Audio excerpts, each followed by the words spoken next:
Good morning, this is the Eager Beaver Show. You are listening to a True North Eager Beaver Media Incorporated podcast.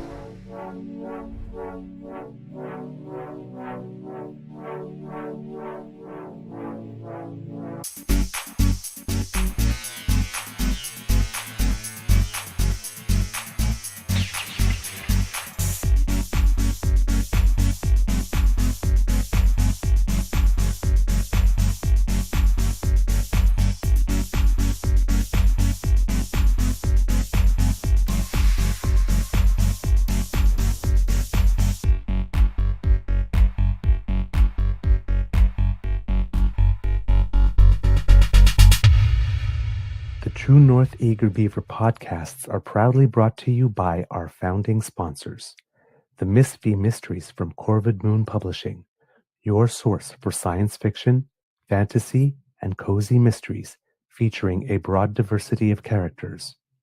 PsychicTarot.ca, book your tarot reading and unlock your spiritual journey.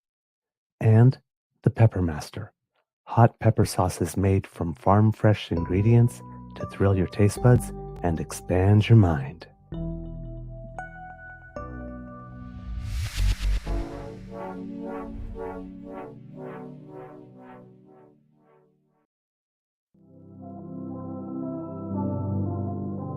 Well, good morning and hello, kids and cubs, and welcome to season 5 and episode number 725 of the Daily Beaver Morning Show. Always 100% Canadian. Today, recording day is Friday. Thank God on Friday, August 29th, 2025. And it is a rainy day here at the Beaver Lodge. And I'm so happy because we needed the rain. We got about 15 millimeters yesterday afternoon and night. Unfortunately, starting precisely just before 3 p.m., which was precisely the time I was scheduled to play that big tennis match. So that didn't happen. So I also won't be going up a division because I needed to play this last match and win it to finish in the top 2. And since we can't play it, so slightly sad, Beaver. Real tears. See? So a big thank you goes to our podcast founding sponsors, the Pepper Master, the Miss V Mysteries from Corvid Moon Publishing, and PsychicTarot.ca. Kids and cubs, how is your mental health today? Mine is doing very, very well. Number one, had an easier time getting up this morning. So I think the things that I'm doing is working after throwing my schedule off. And because, first of all, also, I did a pre-record yesterday for Monday with Mr. Grizzly. So I got some Grizzly time, and Monday you will too. So that's very important. That also helped my mood. And also because today we have a guest joining us. And as you know, because I've confessed it on the show, I have a bit of a crush. Just a bit of one, small one. Because, but he makes me laugh, makes us laugh. As always, a wonderful, delightful presence, good friend of the Beaver Lodge. So, kids and cubs, would you please put your paws up and give a big round of applause for the man you know and love, Mr. Creek Pete. Welcome to the Beaver Lodge, sir. Welcome back to the Beaver Lodge. Good morning. Yeah, How are yes. you? Well, it's been a while. It Yeah, I'm has good. I'm been. good. How about you? Like I we talked a little bit before the show, and I said to you that I'm not quite used to getting up this early right now. So it's I don't so I'm happy to be here, but I'm also don't know how this is gonna work out right now. I'm still mentally half asleep. So we'll see how it goes. You're not as giggly yet as you were at 3 in the afternoon. But it's Friday at least, right? So it's all good. All right. Yeah. So Lost you. normally when I have guests, I ask them, how is your mental health doing today? We'll see how it goes. I don't know yet. It's still too early to tell. I'm in a good mood, so we'll do it from there. We'll go from there. It's the foundation is good. Okay. All right. We like that. Okay, let's build on a solid Yeah, foundation there. yeah, It seems we might have a little bit of a delay for the audience, yeah, but that's okay. I will just wait patiently, and everything yeah. will be fine. So, Yeah. my friend, there has been a lot going on. Is there anything that has particularly grabbed your attention that you would like to talk about this morning? Oh my gosh. What isn't happening? I mean, you thought after the election there would be some sort of, boring time. But Right? that hasn't happened. I don't know why. I was hoping for some downtime and not everything being so crazy, and that didn't happen whatsoever. But I guess we're subject to the circus that is down south of us. So I guess Mm, that's part of the reason why, right? right? I'm assuming so. I hope so. I think that's hopefully once that, I don't know. I don't think that's gonna settle down anytime soon either. So I don't Exactly. know. But Okay, go ahead. but No, no. I honestly, there's nothing. I mean, Pierre's up to his old tricks. right. Like I just, So I so don't it's just know. I'm an just so overall sick of this stuff. yes, okay, I get where you're coming from. That overall sense of, ugh, we're just like, seem to be, like, mired in marshmallow, and we can't, like, really advance quickly. We need either direction, and it just seems to be always the Right. uh, same sitch sandwich, different day. Yeah, The exactly. yeah. Yeah, I get you. It's so Or same sitch depressing. sandwich, bite, It's not depressing. You know what? I bite, mean, I'm happy in the direction that we're going right now because right? uh, you know, I think we have a good leader that is, calm, cool, and collected, and I think we needed boring, and not to say that he's a boring Yes. guy, but I do think overall his, you know, stance on things is very nonchalant, and just get busy and do things that he needs to do, and I think that's the direction that Canada needed to go to. So that's Mhm. a good thing. But then again, Right. we have Pierre, doing his daily, podium speeches of creating division and making up bullshit. So I Yeah. don't know. I keep referring to him as Canada's abusive boyfriend coming to the mic to tell us about how we're fat and ugly, no one will love us. Pretty much. That's exactly It's it, just right? Everything sucks. Everything everything sucks. But you're not gonna do better than me, so you might as well settle. Just like, "Ugh, no thanks. I'll take the bear, right, thanks." right. Uh, Really, again, like I just don't understand the thing that really boggles my mind about him is that, like, you would think he would have been humbled a little bit, a tiny bit, but it just right? didn't phase him whatsoever. Just didn't skip a beat. The arrogance and No. dick, being the dick, right? Like, it's well established that the voters and everything like that call him a dick, and I've been calling him a Yep, dick for years now. I mean, he didn't yep. skip a beat with that, right? It's just straight up. It's his core personality, and that's it's just something that I think, if after that humiliating defeat that he did, and it really was. I mean, the Oh, conservatives that yes. might watch this and troll me every day, they don't really realize it was a humiliating defeat, right? Oh, absolutely. And you would think that that would phase him some way, but it really didn't. It really Yeah, didn't. yeah, it's almost like, that Monty Python skit, "Oh, merely a flesh wound," or something, Right. or Pee Wee Herman, like, falling off the bike, "I meant to do that." Right, It's just right, he just exactly. gets right back on. It's It's like, just "Oh right my back god, on. It doesn't skip a beat. And just wow." and literally the same. I mean, like, he literally started carbon tax 2.0 this week. I mean, it's so ridiculous. I I know. don't I mean, is understand. there any other sign that you really have, like, you just have I wanna go to him and say, uh, "Dude, have a glass of water. You look dehydrated. Here's the melatonin. I would Your say act is so. tired." You know, It is. it's just, uh, It is. it's like it But you know listen, what the thing is? And I okay. go ahead. No, go ahead. Go ahead. I know. Well, I would say, like, No, because no, he's been at it for 3 years, right? right. And he got the result that he got, and now he's just, like, trying to do the same thing even harder, so I'm just watching him, and I'm going, "Here's the living embodiment of Einstein's definition of insanity." You know what the thing is? I honestly think it's a core personality trait within the CPC right now, Yep. I really do. I mean, if you look at, I mean, I think Aaron O'Toole was a bit of a departure of it, but I think throughout his campaign, he had succumbed to the pressures of their campaign style.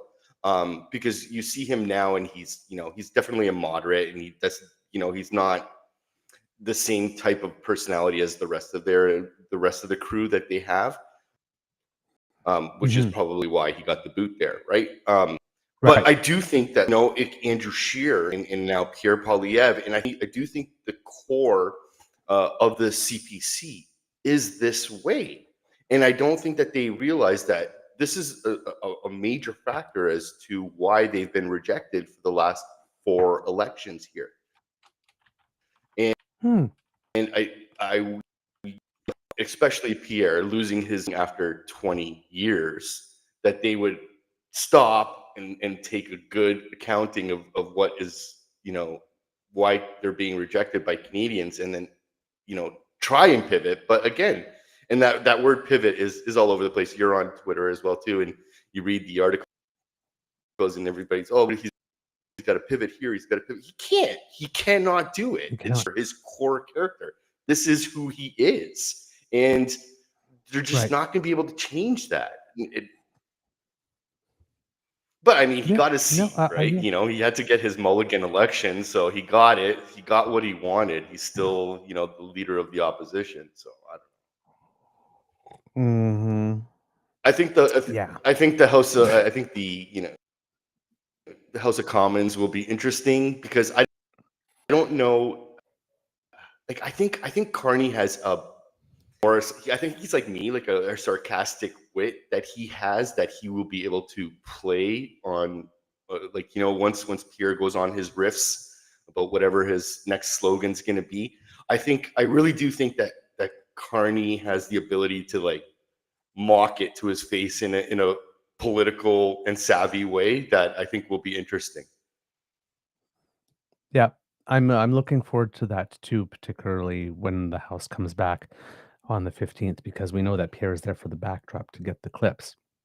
And whatever happens in the house, we're still Right. gonna get the backdrop of him in the clip, right? Because he'll edit what comes before and Right. edit what comes out, and just show the moment of him being smug and smarmy, and yeah, and everybody's gonna take that and, drink that and go num num num and think, "Oh my god, look at him being this strong fighter for us," like this. But when you're Right. gonna see the answer, it's like, I just see so many possible hilarious scenarios with, of course, potentially drastic consequences, but still hilarious scenarios in which the guy who says, "Well, I'm from the Conservative Right. Party and we're the party of the numbers and economics and prudent fiscal spending and planning and all that kind of stuff," tries to cosplay economist right next to a central banker. I mean, we saw how well that worked in the election when Right. his platform got Exactly right. completely Yes. eviscerated. Yeah, by using accounting that accountants go like, We don't recognize this. Thank you." Um, Yeah. yeah. Okay, so that was interesting. Yeah. Next. Right? And then you have Well, an I mean, that's actual exactly it, right? It's yeah. guy Like, on the let's other side talk who to the understands to how the bond markets work. I mean, right. Let's talk to the guy with the PhD, right? Let's take advice. Again, like, I just don't. "Mark Carney I'm, has it all wrong." right. Says Right. you.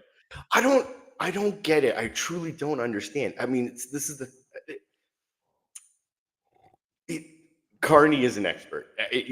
Whether they Right. like to, the memes and the meme bots and all their stuff, like they like to make up their own, Yes. reality.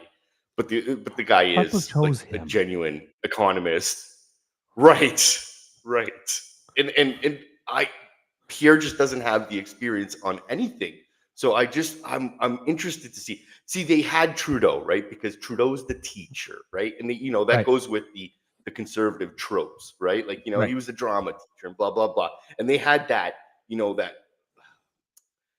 base of things that they could, build mockery on, and build their meme machine on. And I just don't think that they have that with Carney. That they're trying to do this exact same thing, and it's not going to work. And you could see it in polling right now. Like, the for Carney is just, it's really something to see right now.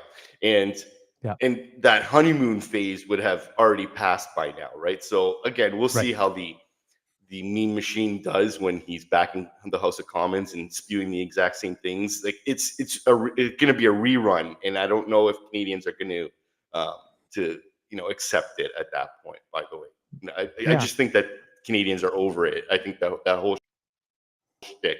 So we'll Yeah. see. Yeah, well, it goes back You to know your what's funny, initial point actually? about. Can I, if I bring Oh, up yeah, some? go ahead. Yeah, Yeah, go ahead. No, go ahead. please. Okay. And what's funny is what we're seeing right now in the United States, right? With Gavin Newsom and how he's trolling Trump, which Hmm. is, I love it, because that's something that I do. Like, that's why the trolls hate me so much, because like I throw everything right back at them, right? The way Right. that they do it, and that drives them bonkers. They Right. love the troll. And when now that, like, especially like somebody like Gavin, who is just mocking Trump to the exact extent that Trump behaves, they are freaking out, and they Yep. don't know how to handle it, which is, Right. I wish the again, we're in our boring phase right now, right? In, Right. in Canadian politics, because that's, I guess, we're too nice for that. But I do wish that the Liberal team, the comms team, would take a page from, the Gavin Newsoms right now, and and just fight back like that, because I think that the liberal progressive side is too passive in that regard. They don't play the game the same way that everybody else plays the game. Right. And I think that that's his detriment. Sometimes, like, it was a detriment for Trudeau. It really Right. was. Like, that's one of the main reasons why he's not prime minister anymore, is because he was too nice. He Yep. didn't, the comms team didn't fight back the way that they should have. Right. So I love that, like, Gavin, like, they're just every day, every day Fox News is losing their brain about Gavin Newsom trolling Trump as Trump. It's just insane. So I wish that was with our Liberal team fighting. So Indeed. Yeah, I can see that. looking at the And there comments, might be yeah, he something. is. Yes, there might be something planned there. It might be a little early in our cycle to bring out those guns, but yeah, I can see what you mean. Uh, and I also see, what you mean, because when you opened this, you talked about the humility, and there was like some semblance of it in a video.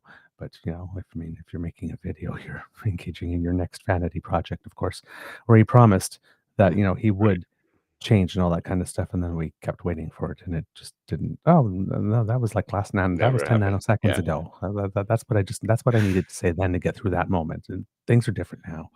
So it was almost like that type of thing, because like he said it and then never even made an attempt to go back to it. It's just No. like I said, it was like just No. merely a speed bump, and he just kept on going. And there's a certain level of entitlement that emanates from that. I think that Right. might be one of the reasons that it turns someone off, because his whole situation, right? It's not like Mark Carney, who's elected to be the leader of the party, doesn't have a seat yet and is looking for a seat to run in a by-election. Let's say someone gives one up and all that type of stuff. This is someone who Mhm. just ran in a general election, was told no, and said yes, but because I'm the leader of the party, I deserve to have a seat. And so, can I steal someone's horse and and ride it back? And then, in order to like make his big comeback, right? We're so back, it's a comeback. He went to the Right. second safest seat in the country, because I guess the guy with the safest seat didn't want to give up his, and Okay. then barely showed up. This had Damien do pretty much all of his campaigning for him. if Right. you listen to Right. what Bonnie Crishley is saying, like this, and then comes out of it like this, and at the victory speech goes, "You don't give up, so I don't give up." But well, you did give up. You ran in the safest seat possible. You didn't take on a fight. You're going back to the House of Commons as the guy who was shining the prettiest silver medal in Canadian electoral history, and then asked for a Right. mulligan, and then like phoned it in the safest and easiest writing because you could have a sure thing. And then you're sitting there like this, and and at the same time, out of that same mouth is we need to negotiate with the United States from a position of strength, says the guy who Right. picked the easiest fight possible to get a Right. The second chance. irony. They don't Ex- get irony very well. They don't. So yeah, you would think that there would be a little bit of humility. You think he would have gone in there and campaigned in Battle River Crowfoot the way that Franjoy campaigned in Carleton, right? Knock Mhm. on every door, talk to everyone, lay off the act, have the sincere conversation like this, actually show up to the town halls or those candidate forums and actually speak to things that people at the door actually said, rather than talking about Right. EV vehicle mandates, which I'm sure like 0.2% of the people whose doors knocked on said, yeah, this is my number one priority, the fact that I won't be able to buy a gas car in 2035, a new gas Right. car in 2035, because it's not like the government is coming to like make Right. your gas cars evaporate in 2035 if you still got them. Right? There's still gonna be I those cars are there, and there's still gonna be a used car, for like, probably for the next 7 or 10 years before they are all gone. Like, you're fine, and, like, between now and 2045, we will have that chance to right. build You're fine. some charging stations. You'll be fine, right? It's like, this is happening now." Like, Right. so this is Right. not the priority. This is just what he But wanted to say all again, I mean, along. the base.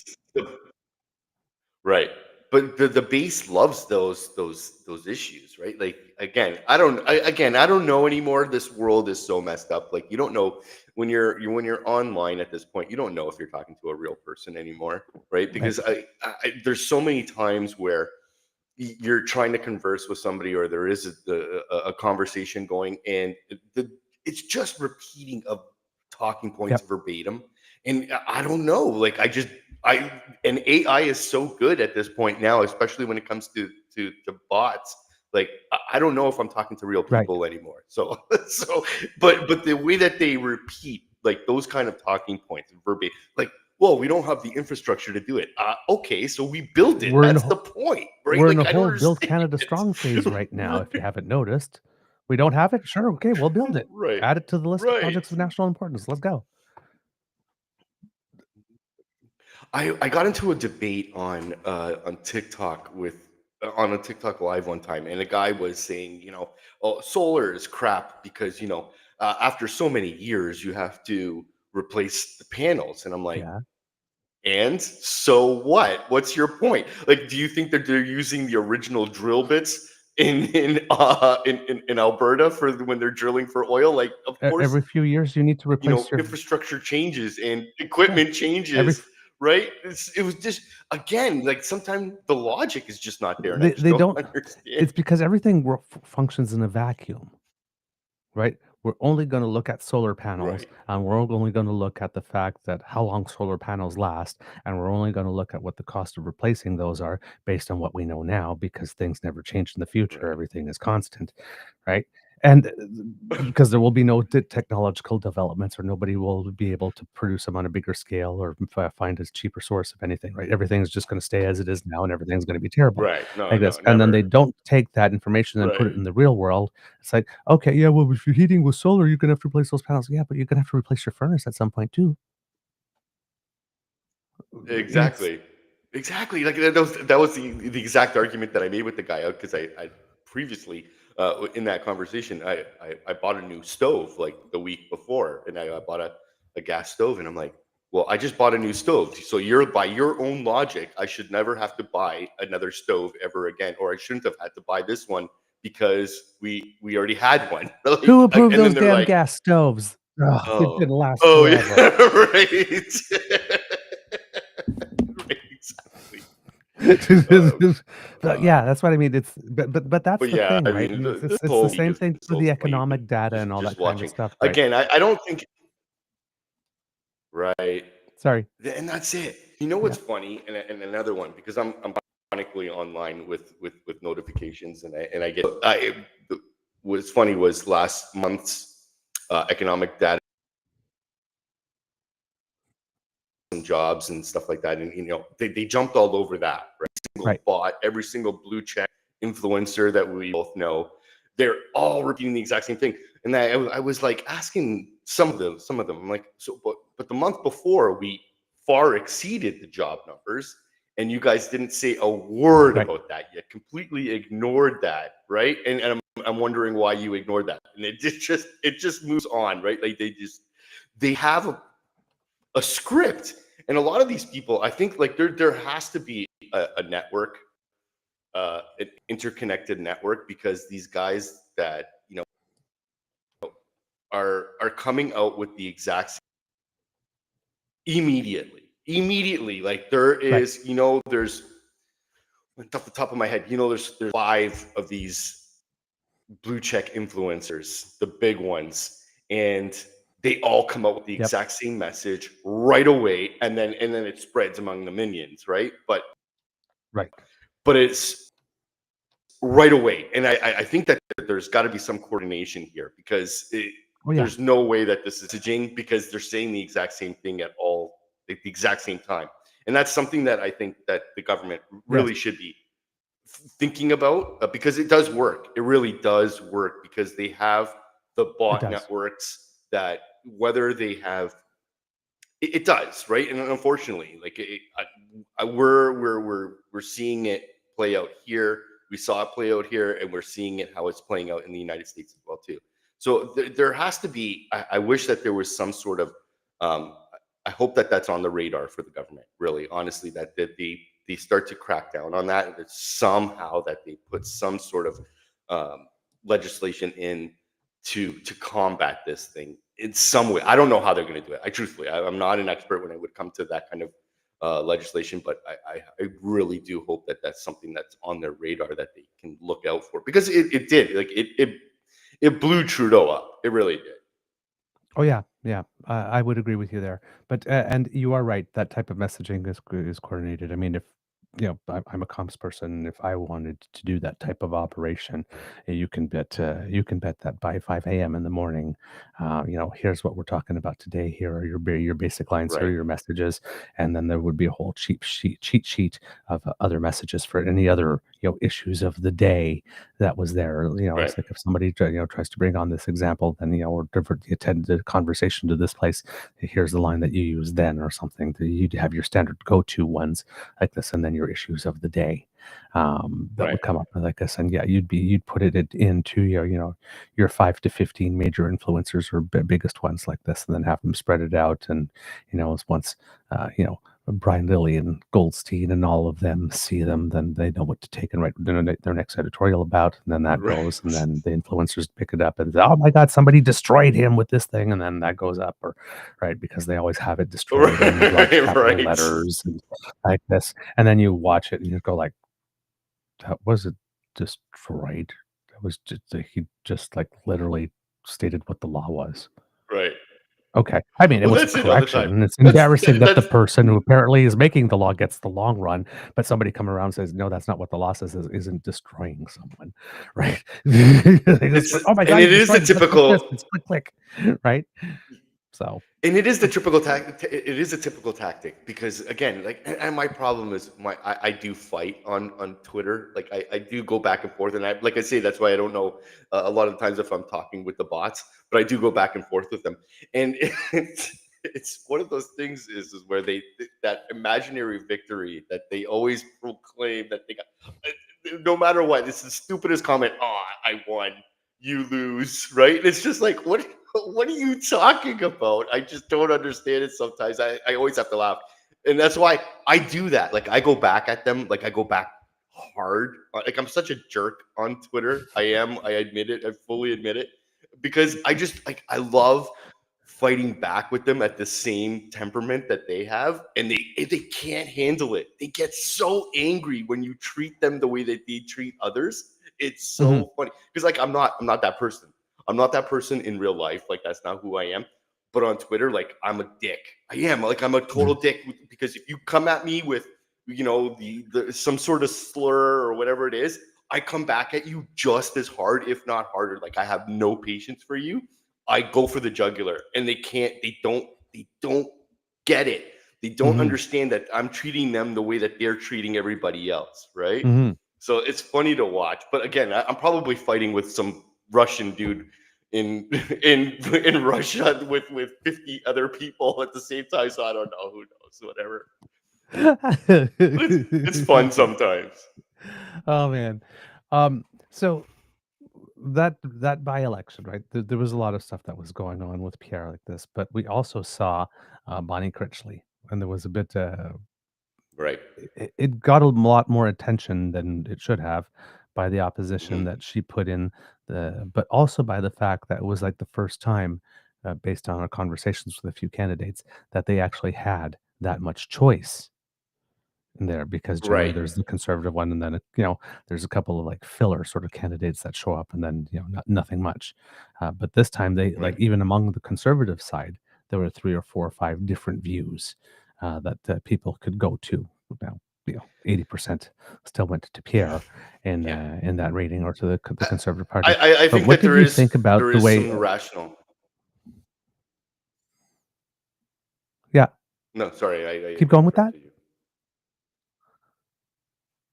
No, I just do think I think that there are some rational conservatives within that writing that recognize that Pierre was just using them, right? And I think that did ruffle feathers. Unfortunately, he still made it through, because that was the point of going to that riding, right? Like, Right. that riding would have voted for Pierre no matter what. In the end, and I think Bonnie even knew that as well too. I don't think she was going for an actual win. I don't think that she had any kind of real thought of her winning. But in the sense of eating that margin up to make a statement, I think that was her intent, and I think that it did make waves. I think had that longest ballot thing not happened there, which made it so much worse. Right. I think if Bonnie was there on her own, maybe one other, two other candidates or whatever it was, if it was just a normal um, election, I do think she would have ate a way bigger a part of his margin. I do think she would have done better. But I do think the longest ballot, whatever their intention is, because I just don't get it. I think, whatever their thing is. But I do think that it actually worked against them in this one. I think it actually galvanized a little bit more towards Pierre, because there was that. They played victim, of course, right? Because Right. the Conservative Party are always victims. So when they Yes. played that victim card, I think that helped Pierre in that sense, Yes. because he was crying about it for 2 weeks, right? Yes. So They're doing this to me. I can't believe it. They did it to me at Carlton, and they're doing it to me here. Yeah, they also did it like 11 times exactly. before previous to that, which you didn't say anything, but okay. Right. Oh, Right. they did. Isn't that the irony of that? Because they loved it. They celebrated St. Paul's. They Oh, yes. celebrated Montreal. Right. They Yes, they loved did. it. Oh, Trudeau's going down. No problem there whatsoever. And then it happens to him. He's like, no, I'm not going to take it. I love it when you do that.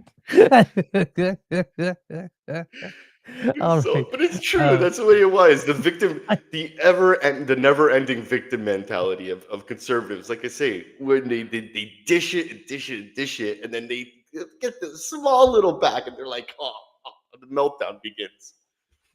I don't see. Here's the thing about this movement that I don't understand. Now, listen, when I say here's the thing about this movement I don't understand, there's a caveat under that you have to believe that there's something understandable about what's going Right. on, and that is not Right. like in a direct sense, and that's not what is there's going on. There's something understandable in that there is a strategy, right? Like the public square in which we all gather, so unpleasant to be in that all of us just get exasperated. We go home, and then when the cats are away, the mice will play, right?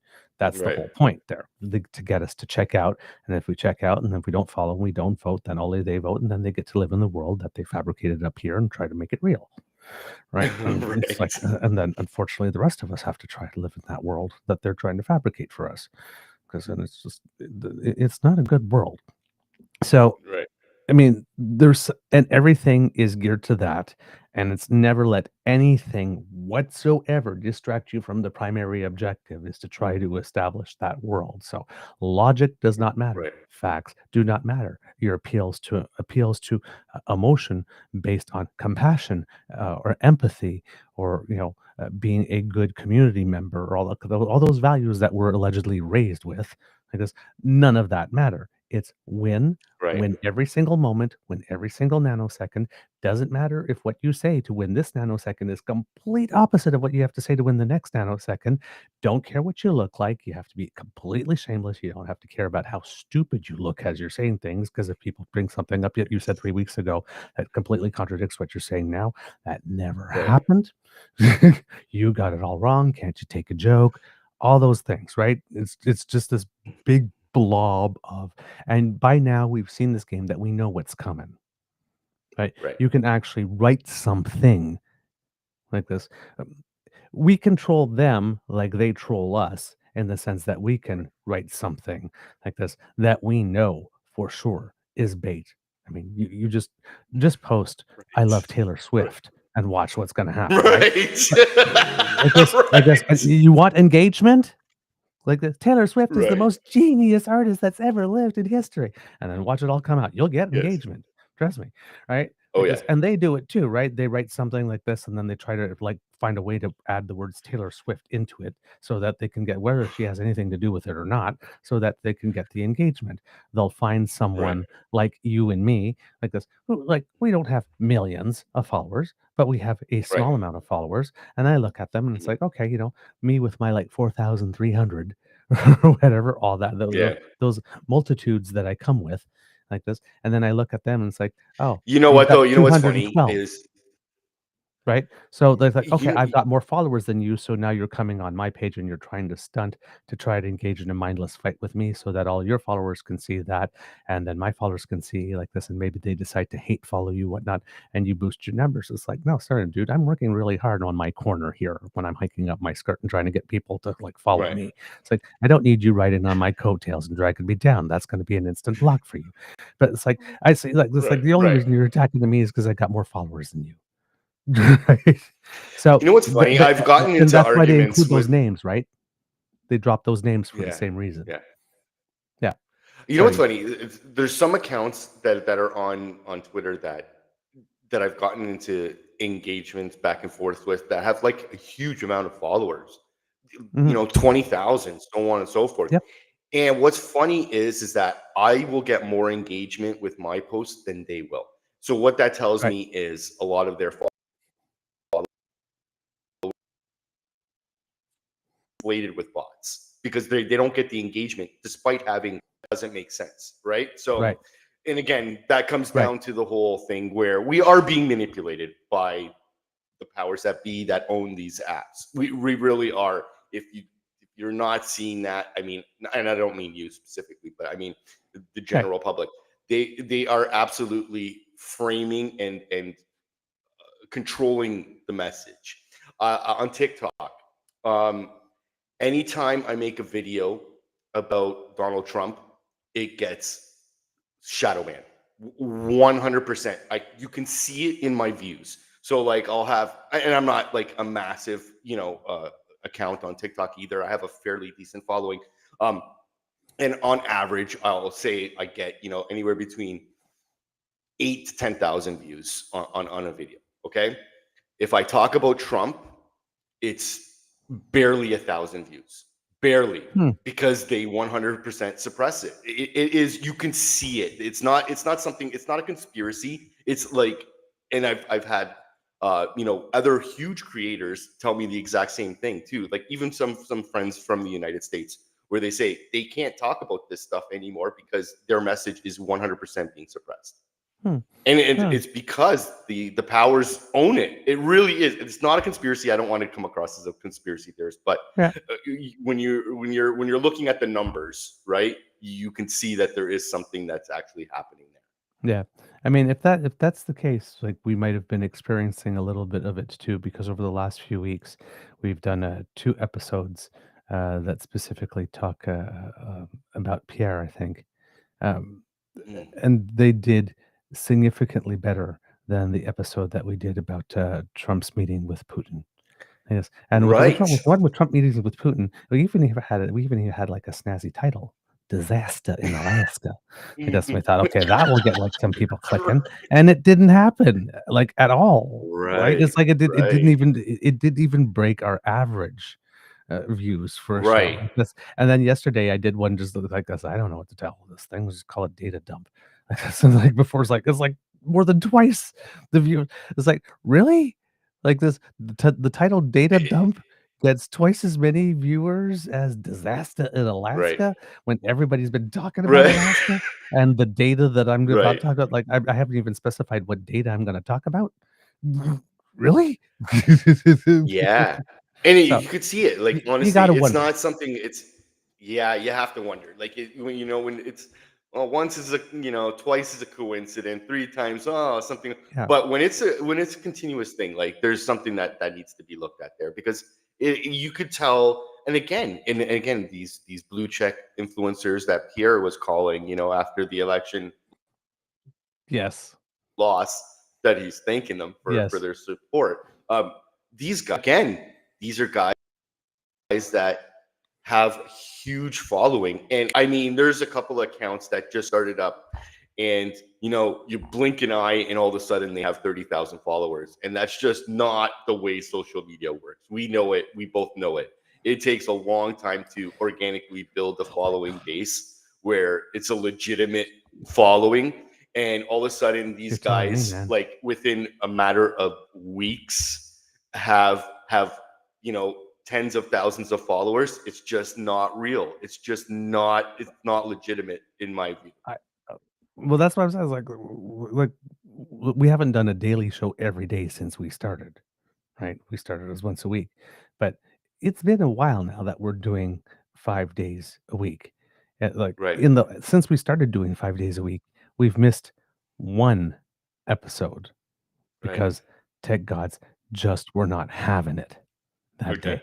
That's it. Statutory holiday or not, right? It was like we're out there, we're putting one out, and you would think even summer when other shows like take a hiatus or a break or show reruns like this, we're like offering fresh content.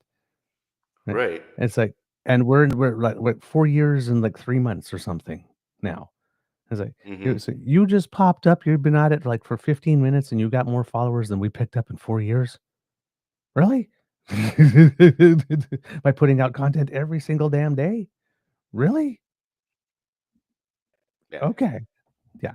It's That's what I bullshit. mean. It's like if you It know how really is. social media works, it's hard work. It takes a long time. That first 1,000 takes forever. Right. Right. But it Right. and then the more you get, the faster it gets, right? Because it's like that commercial. I don't know if you remember it back in the day there, but for I think it was like Herbal Organics shampoo. It's like, and you tell two friends, and Yes. they tell two friends, and so Yes. on and so on and so on, right? It's like at some point, then Yeah. you get that hockey stick effect on the graph as you get more people and they see Right. more, because they share your It stuff does. and then all their networks see your stuff and then it grows. But that first bit takes forever. It is painful. I mean, I think it Right. took us 2 years It to get the does. first Yeah, 1,000. it does. And Right. like I say, and for some people to have it would happen with, like, just like that, it's just not real. It's just not. And that's what I was saying before, right? Like, where I've engaged with some of these accounts on Twitter where they have like 25,000, and me lowly, I had to start over because I got into a fight with somebody that couldn't take Did it. your mouth So get I you had in to start trouble? over. Yeah, it did. But it was ironic, right? Like, and I don't care. Like, I don't care. Like, I enjoyed it. So whatever. Screw you.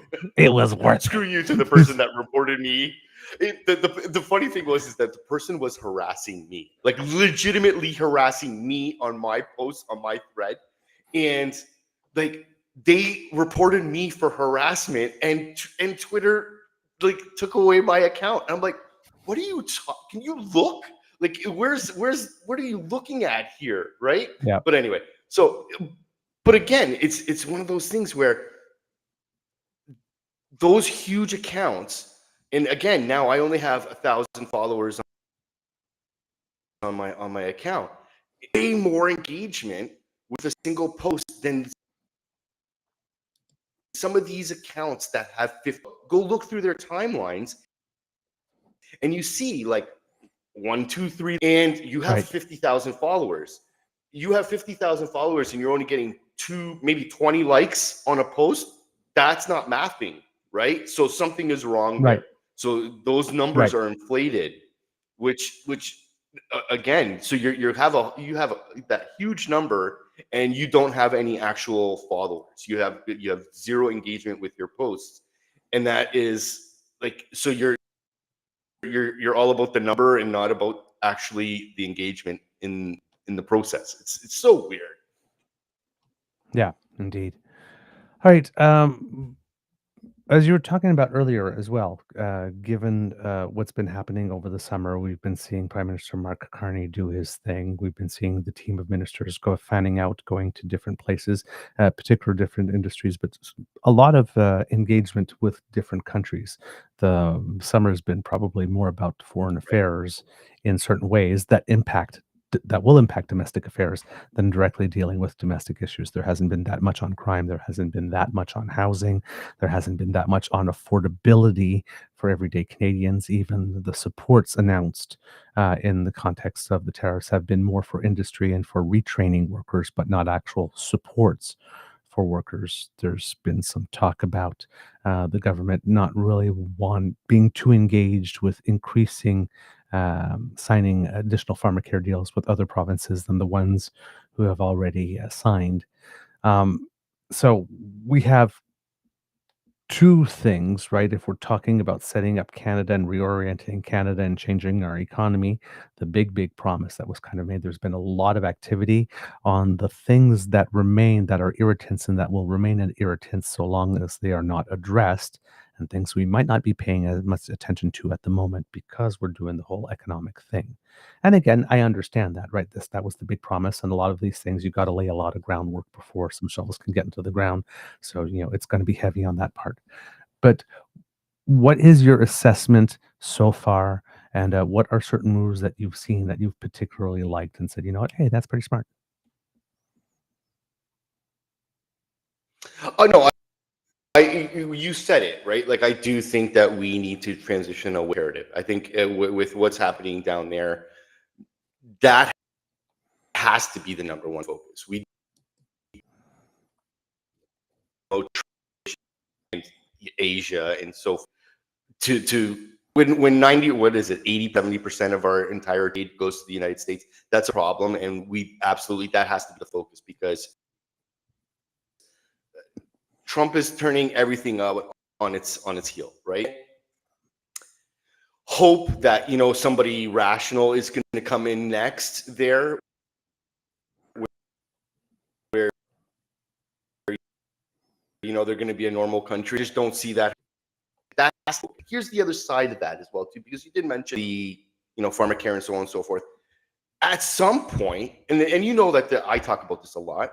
At some point, we need to put the responsibility back onto the premiers to do their job instead of focusing on Right. everything that the federal government does, because we do have 3 levels of government, right? And the municipal governments and the provincial governments always get a pass on everything, when our day-to-day lives are impacted way more by the provincial and municipal governments than the Right. federal government, right? So at some point, and I've been screaming it for years, it.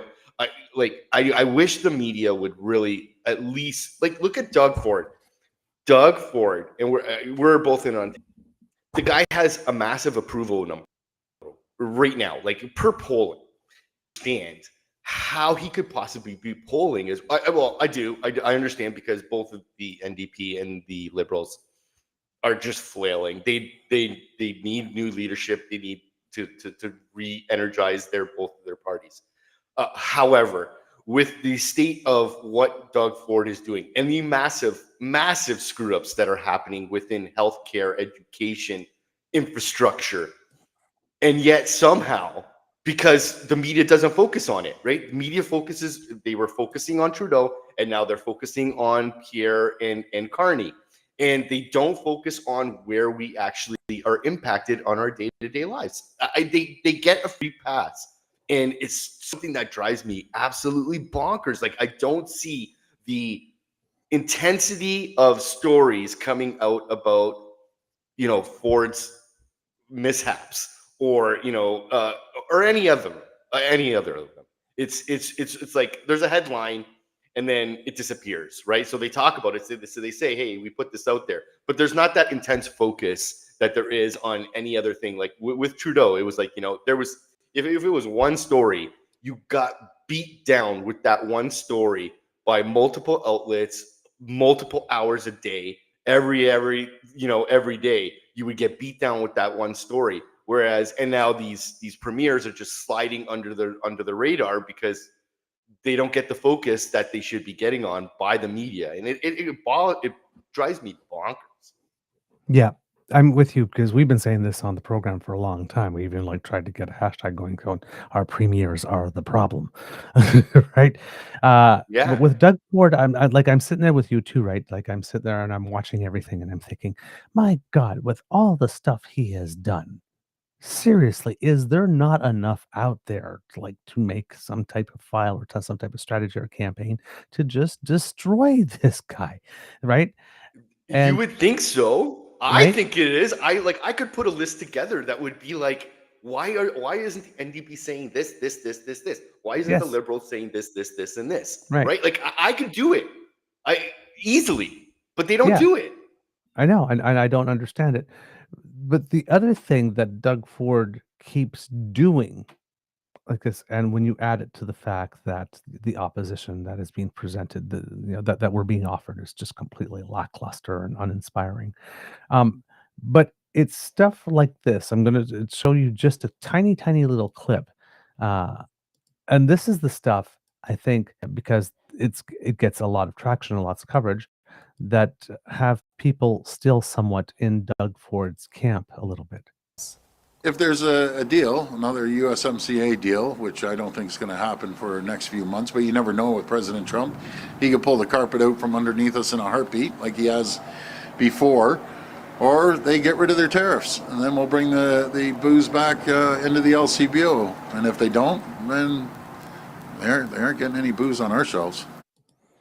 So that's the kind of stuff, at the same time as he's killing your healthcare and not funding post-secondary education and making sure Right. and creating situations such that foster kids have to stay in bedbug infested motels and without proper adult supervision and all that type of stuff that's going on. We have a measles outbreak and all that kind of stuff. Like this, when it comes to issues like this, he put on that Captain Canada hat at one point, and he keeps on there's hardly any Ontarians that are going to hear this and say, especially if you saw the interview or that the distilleries guy had here in Canada on Power and Politics, where it's just, oh my God, girl, please. It's like what we need to do is, American have a glass of Canadian whiskey, and you guys have a glass of American whiskey, and we need more toasting. It's like, no, we need the Right. motherfucker south of us No, to we need stop you to talking shut the about fuck up. Fuck annexing us is off. what we need. Both our great countries and whatnot like this. And I'm sure he's a nice guy and trying to put a nice spin on it, and says he's been working with the Canadian distillers like this, and they are one on this and all that kind of stuff. But our industry should be exempt. Why? What's so special about you? Yeah. Fuck you. Fuck Exactly. you. Like, honestly, Yeah. sorry, pardon my French, but yeah, eat shit. Because Like, fuck off. uh, Like, because no. but you have that guy coming over across the border saying, we should be exempt, we should all be working together, and I know that there are emotions involved, but like this, and then you got Doug Ford saying, well, I don't know, you can say it all you want, but there's not going to be any fucking booze on our shelves. Right. And that's the kind of stuff that gets people to go, hey, fuck, I'm going to vote for this guy. Right? And he Right. does, But and as again, dumb as he does have that survival instinct that Danny and Blaine Higgs didn't have, where they're running straight into a brick wall and somebody goes, we don't like you doing that. I don't care what you're saying, la la la, and they just run face first into that brick wall. Whereas Doug Ford will turn around and right. go, oh well, I goofed up here, I'm sorry, like this, and then he just tries to find another way to do the same thing he was planning to do anyway, and people don't seem to catch on to Right. that. But because he has the big Right. people moment, and then everybody gets on, that goes all over the place. And so, well, he bumbles it, but at least his heart's in the right place. And he gets so Right. much mileage on that. And it's like, yes, his heart might be in the right place on certain things. And you know what? Sometimes it's good to have a thug in your corner like this. And when it comes to the Trump stuff for certain things, we've got a thug in our corner. But my Yeah. God, it's like, how many times does he have to promise not to touch the green belt and then try to touch the green belt in 75,000 other different ways before you start to get it Right. that Doug Ford promise doesn't Right. mean anything? Right. Yeah, but again, they use the sound bites, and then, like I say to you, they don't focus. There's a great sound bite. Oh, well, your booze is not coming on our shelves, burp, burp, burp, right? And then that's what they focus on instead of hi, healthcare. People are dying waiting for healthcare, and that's your job. I don't understand. I've been freaking out about this for years now, and I don't understand why the media doesn't hold these guys like it's like again. I'm sure Doug is a good guy. Like I'm sure he's genuinely like a nice guy that you probably want to have a beer with.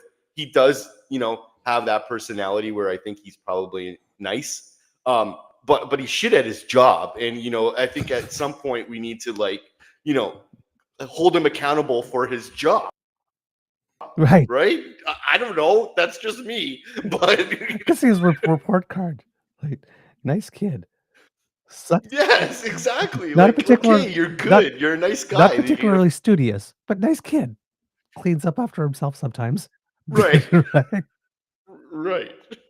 And That's it. Like, I don't get it. I mean, and the other thing is too. Like, here's the thing. Wait, the media focus on which especially with it kind of already started with Carney as well too. If Trudeau went on a vacation for a week, right? That was the entire week that he was gone on vacation. Uh, that was the story, right? Like 15 different pundits are talking about him on vacation, right? Meanwhile, I mean, what is the Ontario legislature sat for this year? A week? I don't know. Like it's I've got too something many like fingers. stupid like that. Right. Right. And it's like nobody says anything. Nobody points that out. It boggles my mind. I don't understand. When you have a legislature that is off more than they're passing legislation, there's a problem there, and media should be focusing on that. But again, he has the well, we're not putting the booze on the shelf, and then that's it. Then they're like, okay, bye, Doug. Have a good day. Enjoy the cottage.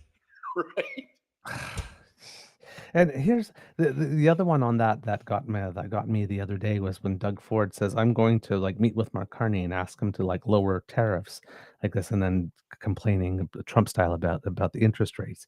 It's like, dude, and media, the guy who's complaining happens to run the second largest government in the entire country with the second largest budget in the entire country. He could offer a tax cut. Right.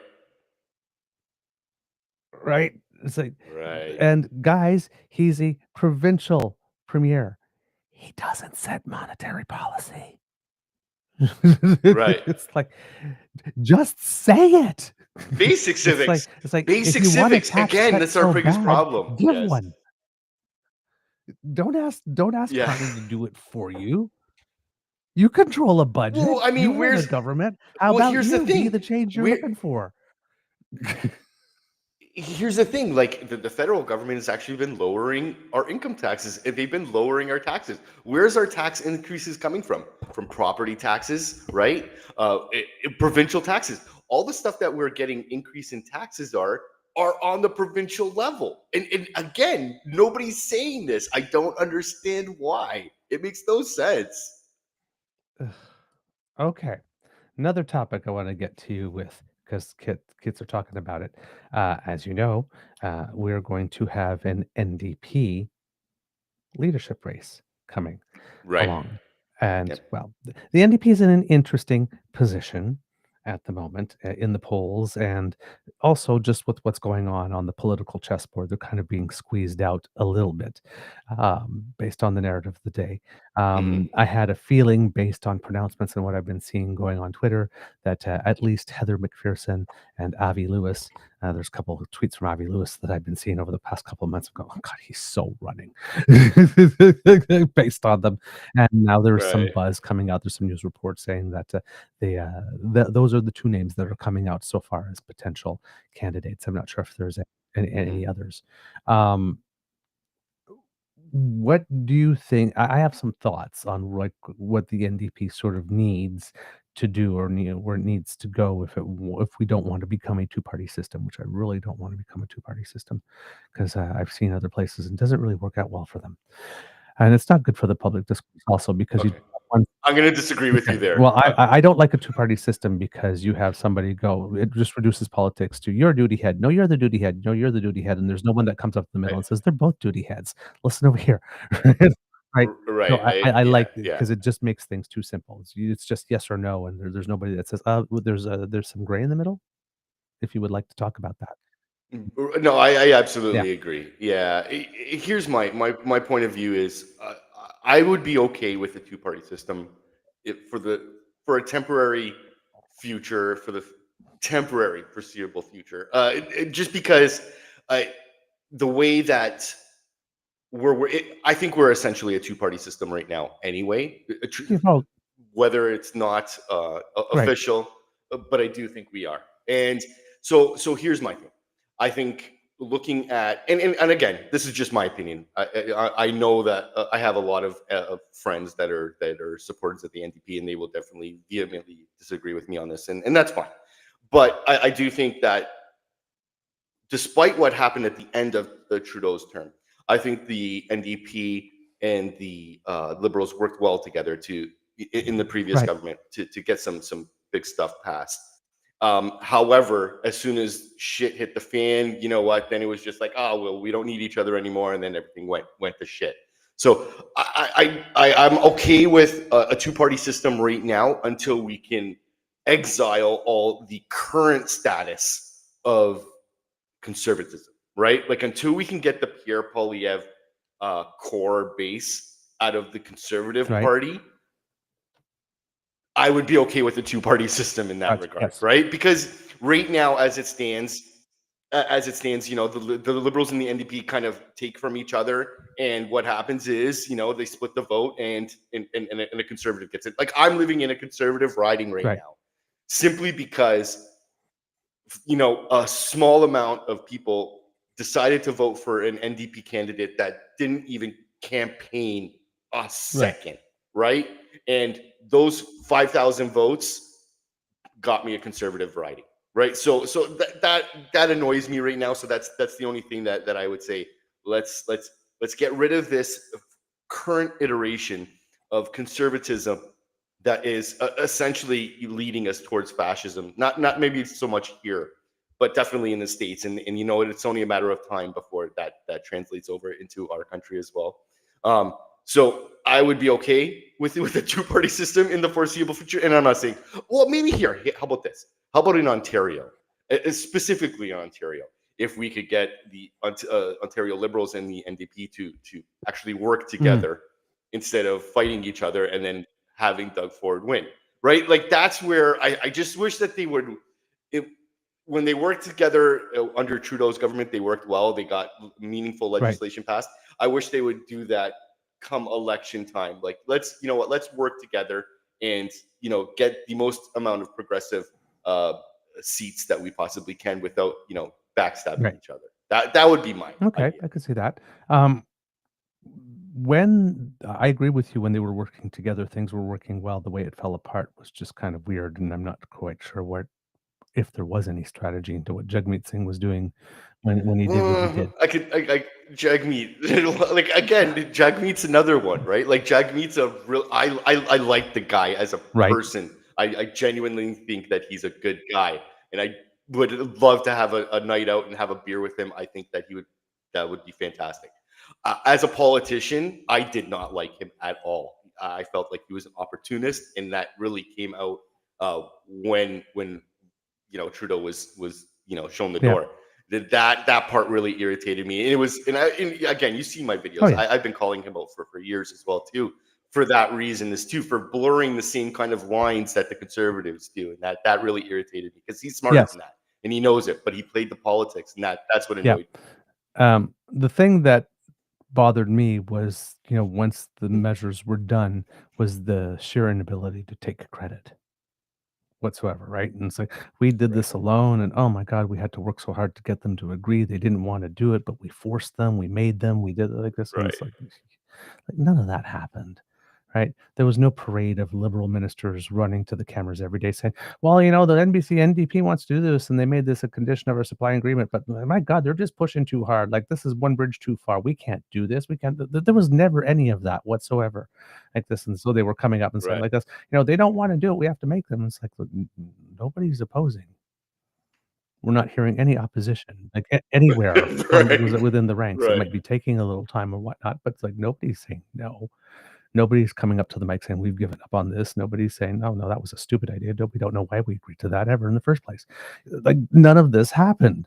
So just this inability, it just seems to me that Right. had they like bought into the fact of cooperation like this and put it out there, like this, they could have sold themselves as, like this, you guys want Parliament to work. We're the party that will make Parliament work, and run on that, right? And not run on like, it's Right. like you need to elect us to replace the liberals. It's like, you're getting your agenda through. Right. Right, and that was it, right? Like it was essentially a political backstabbing, right? And that's something I think that in the end, I mean, it obviously did. It worked against Oh Jagmeet yeah. pretty badly. Now, there was a multifaceted reason that Jagmeet ended up where Yes. he is, but that was a key factor too because he didn't present himself um, as a guy that was reliable to work with. He did come across as an opportunist, and I think in the end that's what cost I him the know. seat And as that's well I too. just couldn't understand. It's like, you've done all this work to negotiate this agreement. You invested so much political capital in it. Go all the way with it. Like this, and like they started to get the Right, achievements, and then he's like started to pull back. It's like, well, we have to like look like we're an independent party. That's not a vassal party. It's like, you're getting your policy through. That's what well, matters. here's It's the the thing, like I get results. it too. Right. But the problem is that these guys are some of their comms are terminally online, right? So, Mm, when the tide was turning for Trudeau, in the sense that because he got hammered on right. social media, right? Like that was the thing, and whether it's legitimate or not is irrelevant at this point. But he lost his popularity because there was a constant message just getting hammered. Like you say, it didn't matter what he did. He woke up in the morning and a couple of strands of hair were out of place. That was the story, and he would get hammered on it. And Jagmeet fell into that trap where he's like, okay, well, I can't be politically associated with this guy anymore, despite the fact that we are getting meaningful legislation passed. I can't be associated with him because he's so deeply unpopular. So I'm going to pretend that I'm not a social guy. And it just didn't work because you were associated with him. You Yeah. did pass this stuff. And Yes. you know, the prop line, it really hurt him in the end too, because running with that instead of owning it and saying, hey, we it wasn't proper. Okay, well, screw it. Trudeau's done so as well, right? And that doesn't a good amount of character either.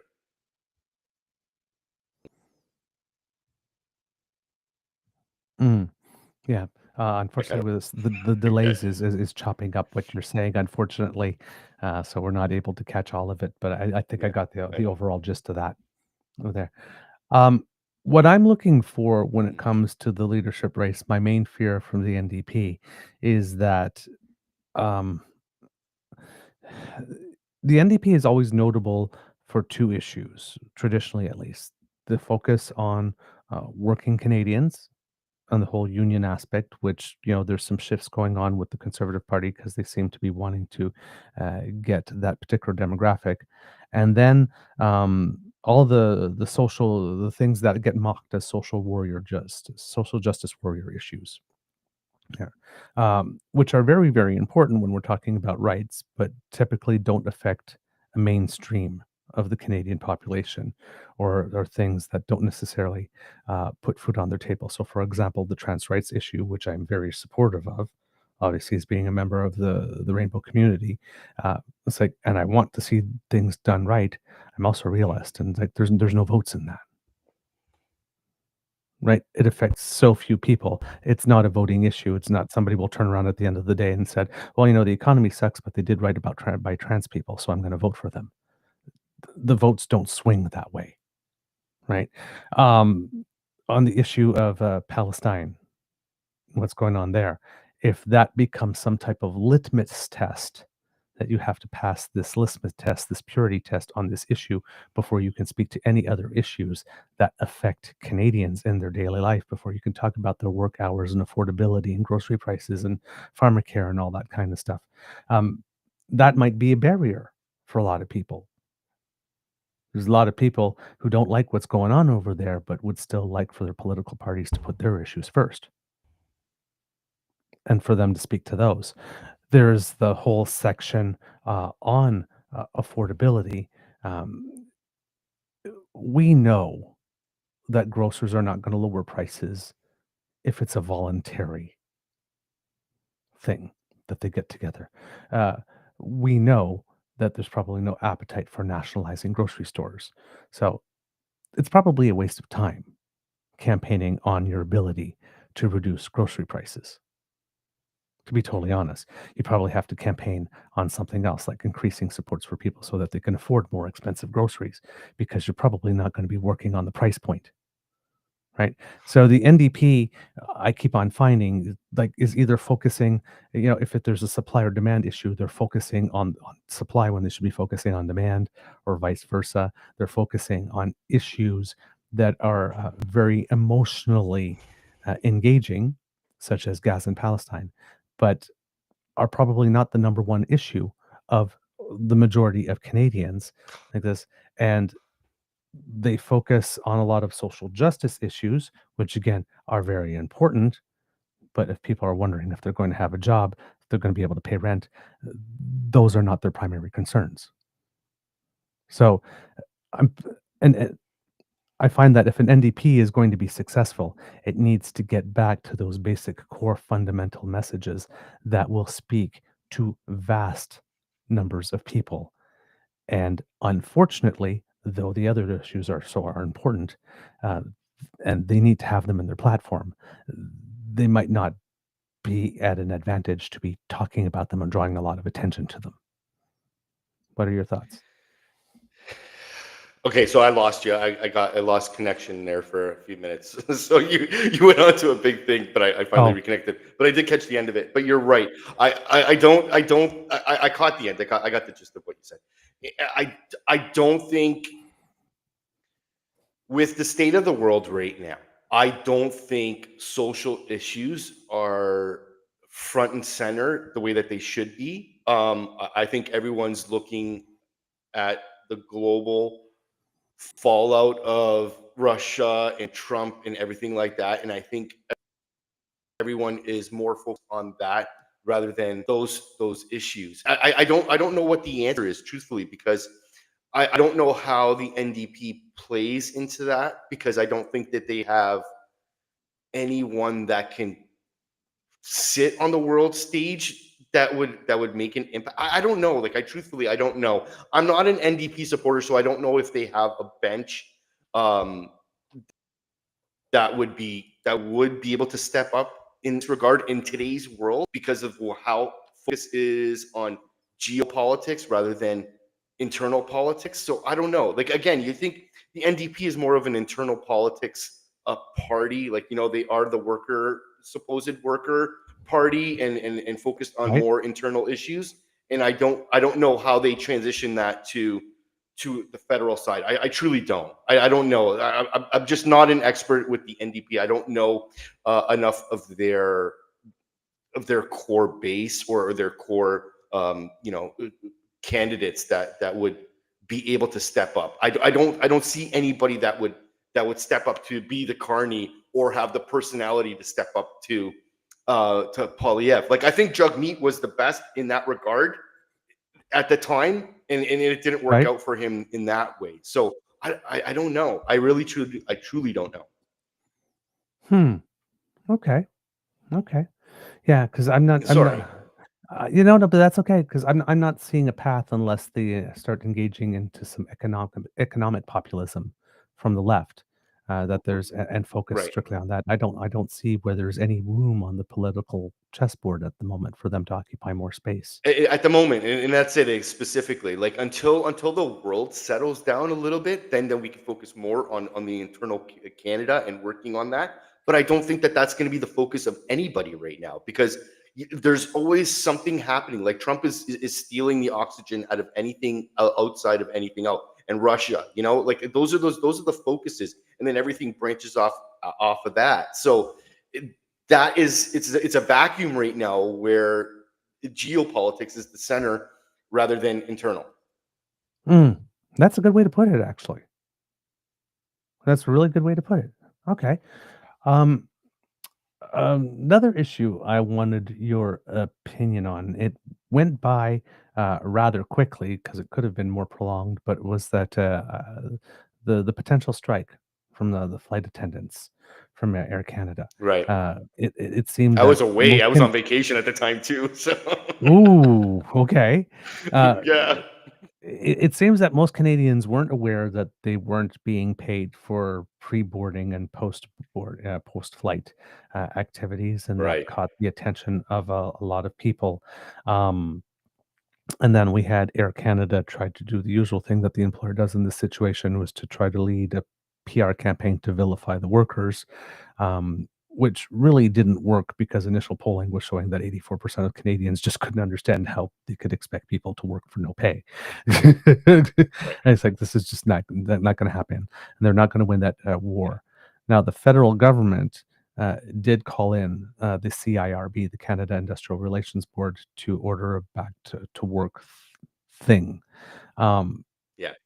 Now, as we mentioned on our show, which didn't quite get out, is that the CIRB didn't back their motion with legal status. They didn't say, if you don't do it, Right. we will take this to court and force it to you, which then created an opening for the union to say, well, fuck no, we're not going to go back to work. And then the Right. federal Right. government at the same time announced, oh, by the way, we're going to do an internal probe on your paying practices. And I guess Air Canada didn't want that.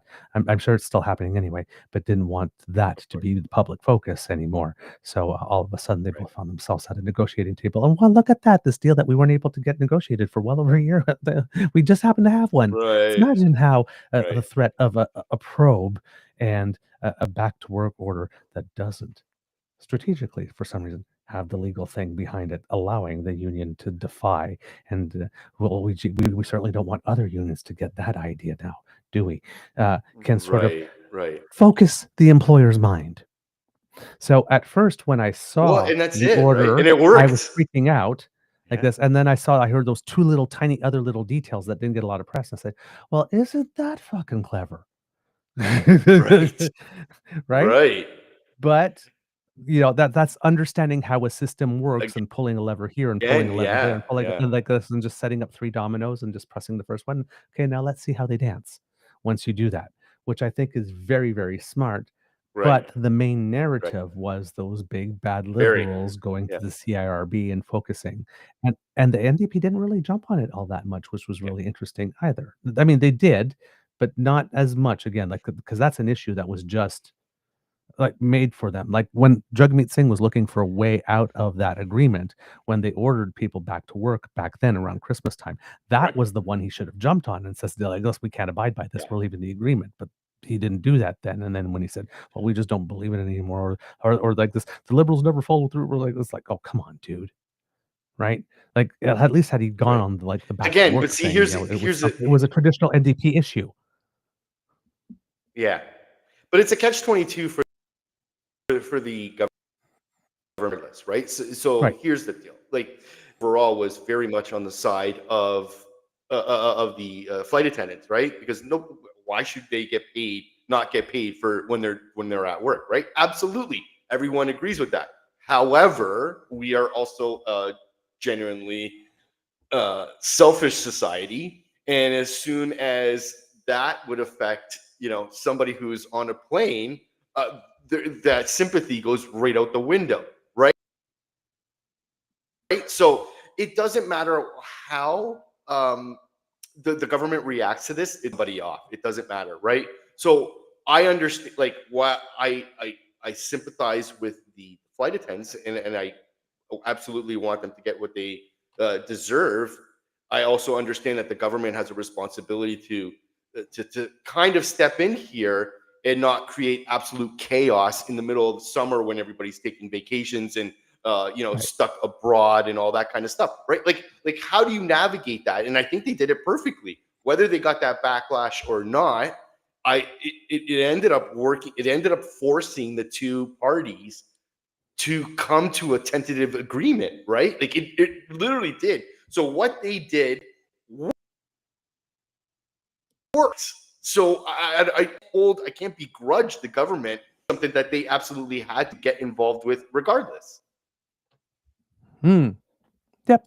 Okay, I could see that. And when I've been listening to people talk about that too, the sort of common thing is these types of decisions when there's a labor disruption that can very um, have a very sharp and instant impact on the economy is a situation that nobody in politics envies another person in politics having to deal with, because it is a can't win Right. situation going into it. Right. So yeah, the same thing. I think they Yeah. did the best they could with the tools that they had, and it did get resolved in 48 hours ultimately after the issue, the order being issued. Right. So you know, yeah, because Mhm. that had that dragged on, that would have created quite an opening for quite a while. Oh yeah, yeah. It would have been brutal if they were still on strike right now. I mean, in absolute chaos at the end of summer, that kind of thing, where Yep. some people do want to get away in the last, before school starts or whatever it is, Right. at this time of the year. And it's the same thing that happened with the Canada Post at Christmas, is right too. Like the government had to do it. Like it's a strategic strike, right? Like they're doing it at a time where it has Yeah. maximum impact, and they know it as well, right?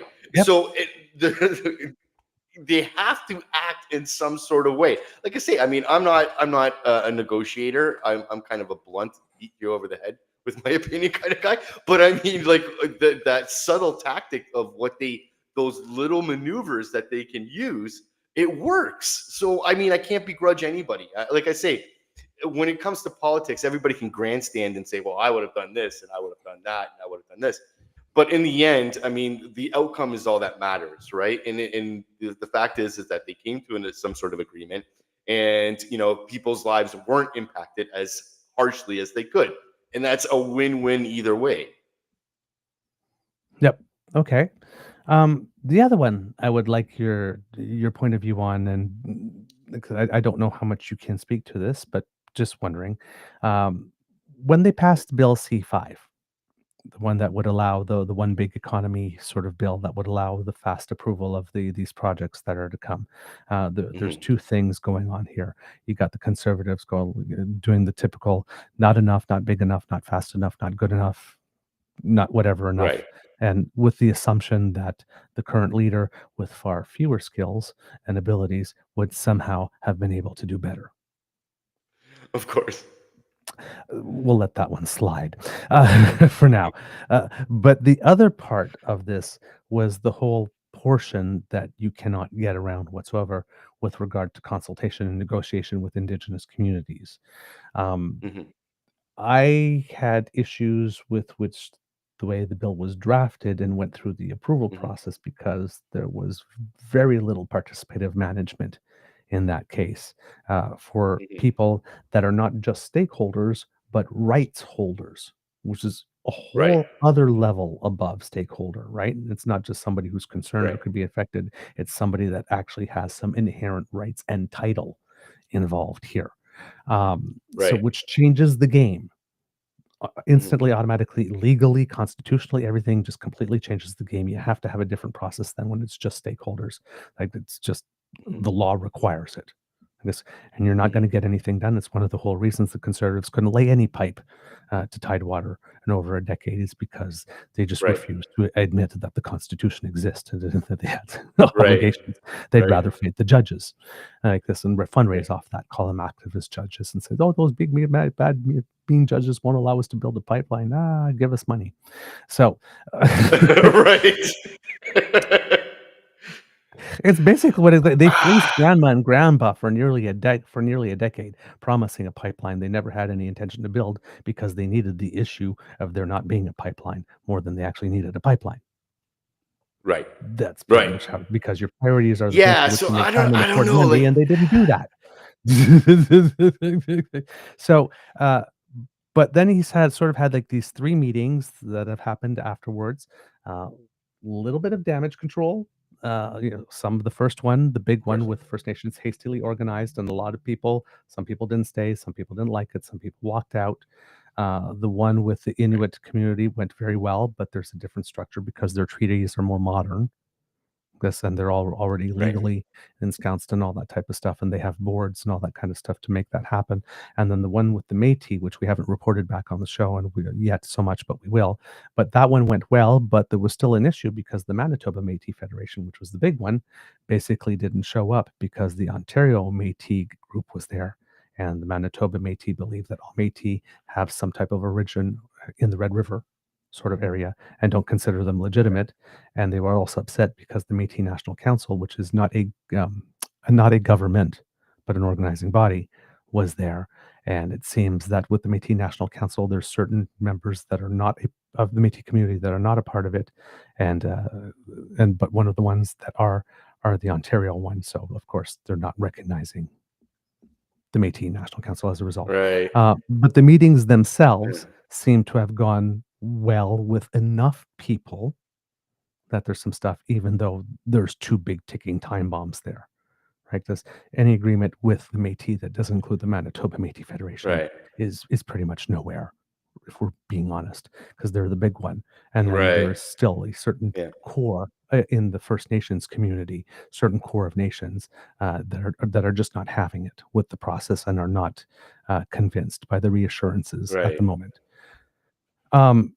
And parallel to that, you had the really dumb move by the Ministers of the Environment of Alberta and Ontario that wrote a letter asking the federal government to not pursue legislation that it plans to reintroduce to protect waterways and waters affecting First Nations Right. in order to get projects done, which, oh God.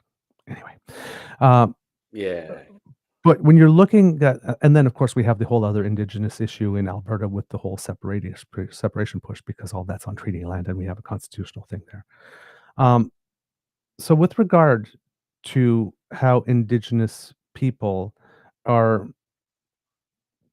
being included, even though the processes are a little sloppy and sometimes afterthoughts, but that whole component, how do you see it? Do you see it more as we were trying to do things in bad faith and now we're trying to correct ourselves, or just like we're new at this and we're not of bad intent, but we keep fucking up because we're new at this?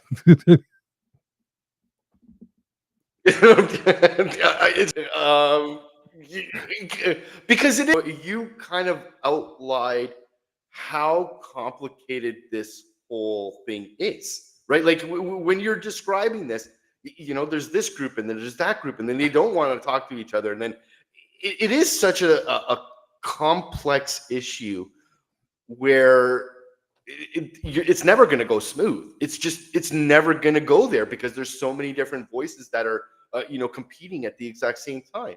So yes, did he do damage control? Yeah, probably. Right. I think he has the temperament where he can talk to anyone and kind of smooth that over as well too. And I think if he puts the focus on, again, we're in a very precarious situation right now where we have, somebody down south that is not only, turning over the world order, also, making vile, vague threats to our country as well too.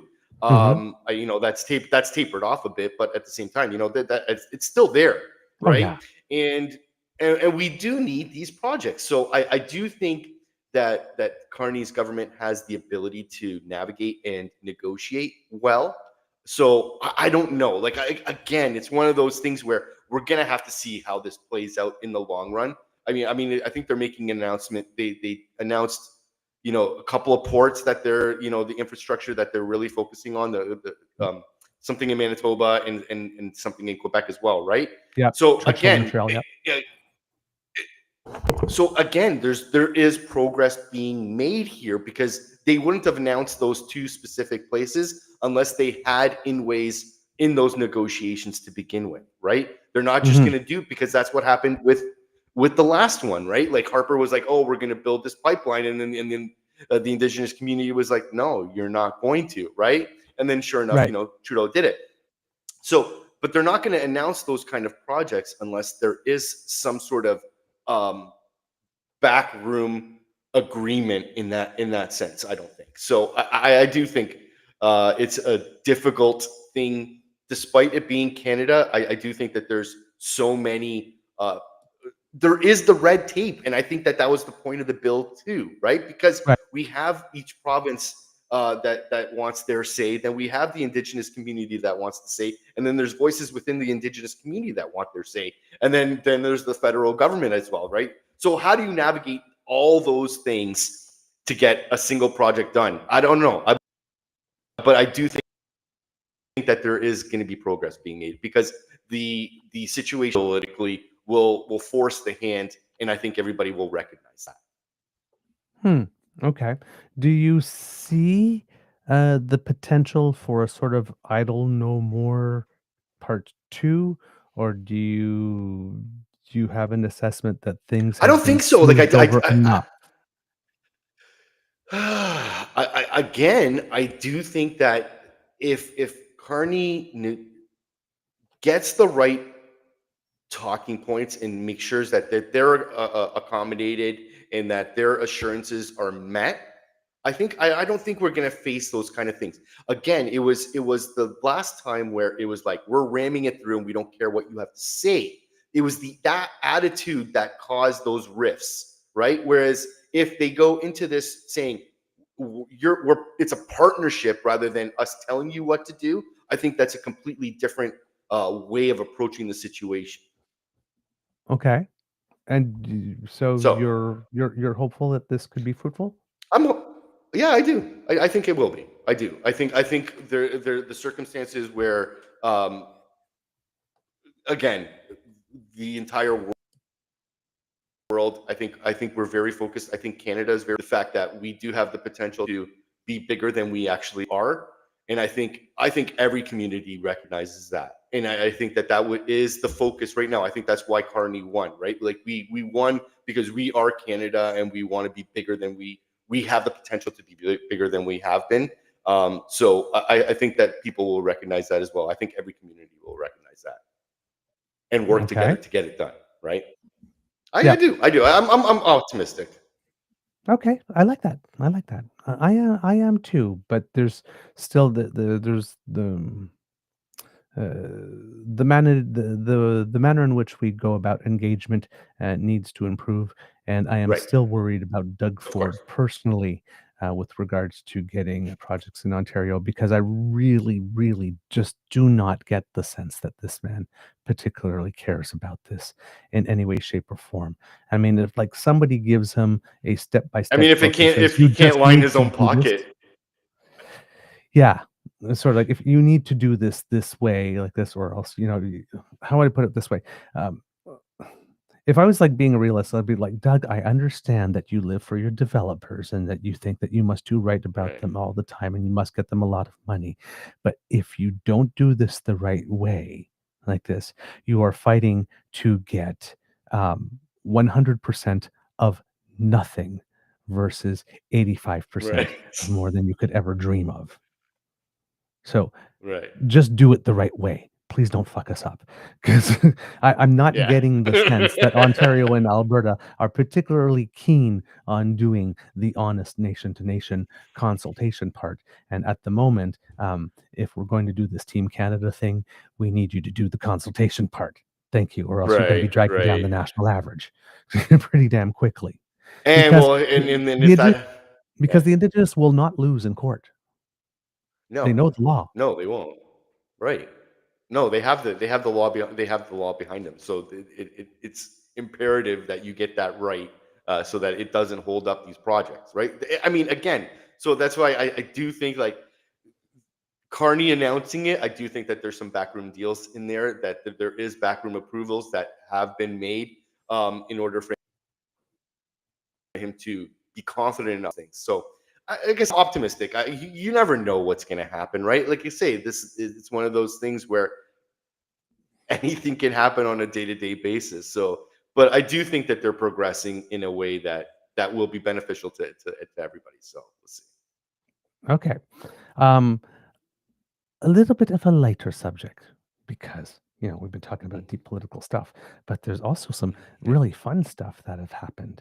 I'm not sure if you followed the World Aquatics Championships, but we came home with Oh 9 yeah. medals from those, 4 of them belonging to Summer McIntosh specifically.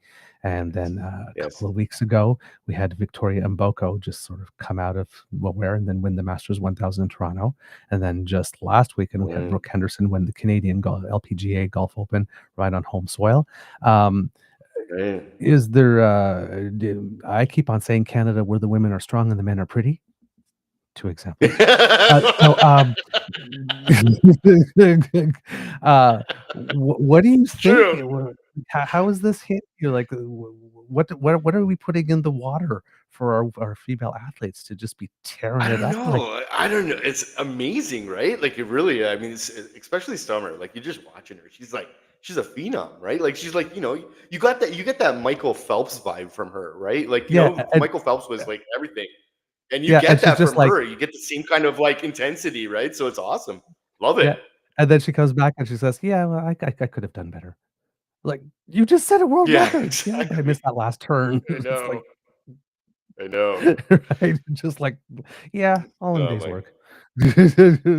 Yeah, exactly.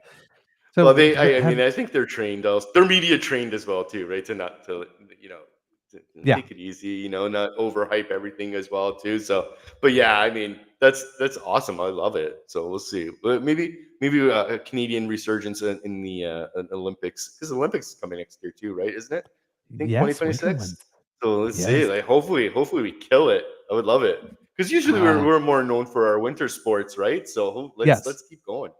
Yeah, let's keep going. It's like, I'm biased here because I'm a curler. I I I want us. I just want us to sweep curling this time. I know everybody wants hockey. I want us to sweep curling. Right. I want all 3 goals this I time. know. I I just I know. Me just like, too.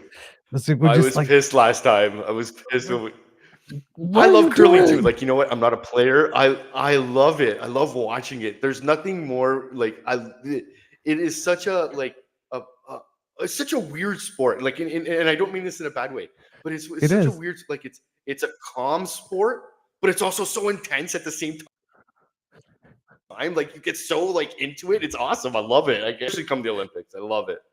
Oh, yeah. Well, yeah, because then it's just a festival of, like, fantastic shots, like, sometimes, like, I've been playing for 20 something years, so, like, this and I'm watching these matches at that level, and it's like, "How did you even see that?" How, like, that combination as being possible. It's like, I can understand if I hit a rock and Right. it hits another rock and maybe hits another rock, what I can do like this, but, like, 2 different rocks hitting on each other is about the maximum of my math and physics ability, like, 'cause they're moving like 4, 5, 6 I of know. them, right? Like, 'cause if you hit that one, that one, the other, there'll be a gear effect that will turn. It's like, and it's like, and they figure it out like in 30 seconds or so, like, how do you even see that? Right? And I it's not know. like It's they've gotta crazy. look from above either, right? They're, like, behind and they're watching the rocks. I mean, if you look from above, maybe you can see Right. the but they don't have that view on the ice. I'm just like, how did Right. I was like, I'm just like, because curling is it's the perfect sport for TV. right? Yes. They have the Yes. packs Yes. on because, even though it's Yeah. physically demanding when you're sweeping, the rest of the time it isn't really. So they have the packs Right. on because they're not going to go flying. Nobody's going to hip check them, and like the equipment's going to go flying, and you're going to bust the microphone. So you can hear them. You hear the strategy discussion. Anybody at home could be sitting there and going like this, well, I would do this and I would do this like this. Everybody can like discuss the shot or the next shot before they do, before they start doing Right. it, because the mics only turn on once the shot finishes. But you can sort of see, okay, this is the shot that was called. If they make it, then it leaves this. If it don't, right? So you're at home if you're watching it with people, and you get to talk about the next shot. So it's like you're playing the game, right? While Right. you're there, even though like you might not even like have thrown a curling stone in your life, but if you sort of understand the game, you go, well, I would do this next, and then you say, oh my god, they I did what I said have. they would do next, right? I have, and it hasn't gone well. It's you think it's easy, right? Like you watch it on TV, and you're like, "Oh man, I could do that, no problem," right? And it's like, "Oh shit, no way!" Like it doesn't go the way that Oh, you do it split for squat. that, Ow, hurts. right? No, this ice is Oh slippery. god, yeah, exactly, Oh, okay. exactly. So, but yes, so these are all the performances that you found inspiring, that have like made you happy or made you proud. Of course.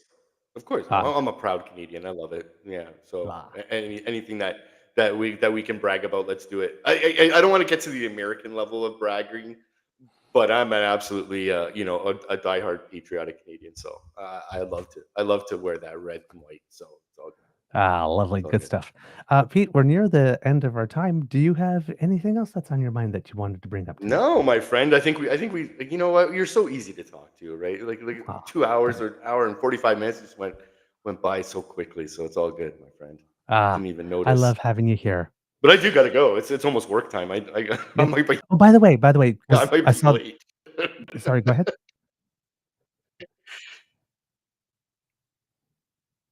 Cut Okay, out. I'll go ahead then. Um, uh, I You saw the comment in the say chat no, that say it was again. like, I Say it thought again. this was You're gonna back. be. No, well, don't worry. I am saying it again. I saw a comment in the chat saying like, I thought this was going to be Monday, and no, sorry. Yes, it was going to be Monday because we were trying to arrange to do a pre-record with you yesterday, Oh, right. so that we could have Mr. Yes. Grizzly here and air this one on Monday, and it didn't happen. So I did the pre-record with Mr. Grizzly for Monday yesterday, and we have you today. But there was a very, very, very good reason why you couldn't be Mhm. available last night to do a pre-record, and it Right. involved someone having a very important soccer game. So since we were talking about Yeah. sports, what was Uh, how did the game go? not well. Oh My son's team. no! No, the intentions. He's just a little guy, right? You know how the little guys play in soccer. It's like it's free for all. They're all just like Yeah. congregating after and kicking each other in the shins and stuff like that, right? But yeah, yeah, it didn't go well yesterday, so it's okay. He's dealing with it. It's all good. Okay. He's not too devastated. No, he's fine. He's fine. He's used He's to it. fine. He Okay. scored, so it's all Good. good. As long as he scores, it's okay. Then it doesn't Did he matter. score? Yeah. He scored? Yeah, yeah, yeah, yeah. He scored Oh well, yesterday, so there. All right. as long as he scores, then the rest of the game doesn't matter. All right. He's at that Uh, age, right? Okay. So Yeah, yep. So, the DAMFAM, then we got the pom-poms out and go, "Okay, go son. yeah, Woohoo. Great score." exactly. Yeah. Oh, I'm very loud. I'm very loud on the sideline, so it's fine. Hashtag good dads. Yeah, yeah. Ah, my friend, thank you so much for joining us. It's always a pleasure to have you. Thank you, my It's always friend. a good time to share space with you and share a good laugh. Likewise, likewise. All right, everyone, say bye to, our good friend, Mr. Creek Pete. There you go, as he gives a nice Have a great wave and day. is on his way out. All right. Ah, kits and cubs, there we go. We hope that you enjoyed this episode of the Daily Beaver Morning Show, because we love making this for you. Remember, sharing is caring and word of mouth is priceless. So please tell your peeps and poops all about us. We really appreciate it when you do, particularly when you include a little bit of yourself when you're sharing something, saying why it is it resonated with you or why it is that you liked it. That's advertising we just can't buy. It's priceless, and we thank you for it. Now, kits and cubs, if you would like us to help you because you're a busy beaver, you're a busy cub, you're on the go, you're doing lots of things, making your community better, making life better for your family, making your way in the world today. And sometimes you don't have time to watch the show on our YouTube channel. So maybe you would like another way to keep up with what's going on in the world. Well, we have that for you, kids and cubs. Yes, we do. Thanks to the generous, oh so generous contribution of the Ray Girl, who has been sponsoring our pod page for several years now. And we thank you for that.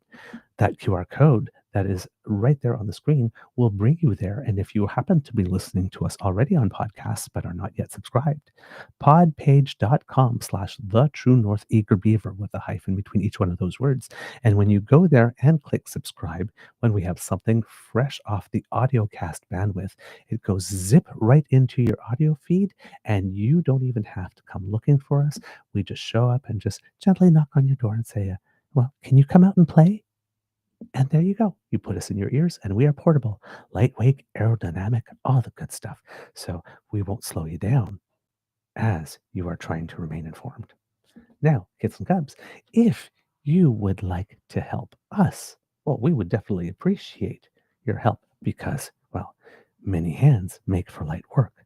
And one of the ways you can help is by surfing on down to the True North Eager Beaver Media Incorporated YouTube page, where our good kits, Cassie and Elaine, are waiting with open arms, beckoning you to come and play with our buttons. Like, share, and subscribe. They are waiting for you. Just give them a little click, and that helps us with the algorithm. Plus, it makes us happy when we see our numbers go up. And, well, everybody likes happy beaver, right? So get me some happy and help us today. Now, kids and cubs, if you would like to help us in yet other ways, Mr. Grizzly and I do incur some costs to bring this show to you. As you know, we are entirely self-funded and funded through your tips, and as well as the little bit of revenue that we do get from Google from having loyal viewers who tune in numbers great enough to generate a little bit of revenue for us. But other than that, that's it. We do not receive, if there are any checks coming from any political parties or political movements, we haven't been able to tap into that yet, if those things exist. So we need your help.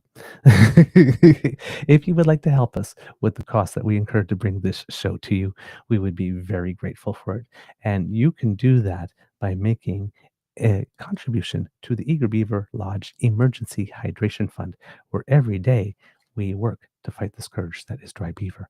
And because I finished my cup while I was talking with dear Pete, I will not pretend to take a sip from it. Because what would be the point? I would still be dry. So if you would like to make sure that you are doing your bit to keep your favorite beaver moist, because a moist beaver is also a happy beaver, well then, a contribution to the Eager Beaver Lodge Emergency Hydration Fund is the way to go. You can scan that QR code that's appeared in the top corner here, or if you're listening, you can go to coffee, that's spelled ko-fi.com/eagerbeaver, all in one word. And when you make your contribution there, that makes it such that we can do more to bring this show to you. And we thank you for your contribution. Now, if you are doing the Buy Canadian thing, which is very, very important, and you want to keep true to that, we're here to help with that as well. truenortheagerbeaver@gmail.com is our email address. If you send a bank transfer to us at that address, a direct bank-to-bank transaction keeps everything Canadian. That's a win. By keeping everything Canadian, your contribution does not go through a platform that is controlled by a US CE tech bro who then takes a portion of that cut and donates it back to Donald Trump so that he can do terrible things to our country. So you avoid that. That's another win. And because you're not going through some middleman who's taking a cut, your favorite beaver and your favorite bear get 100% of your donation, which means we can do more with your contribution than we could do otherwise, which is another win.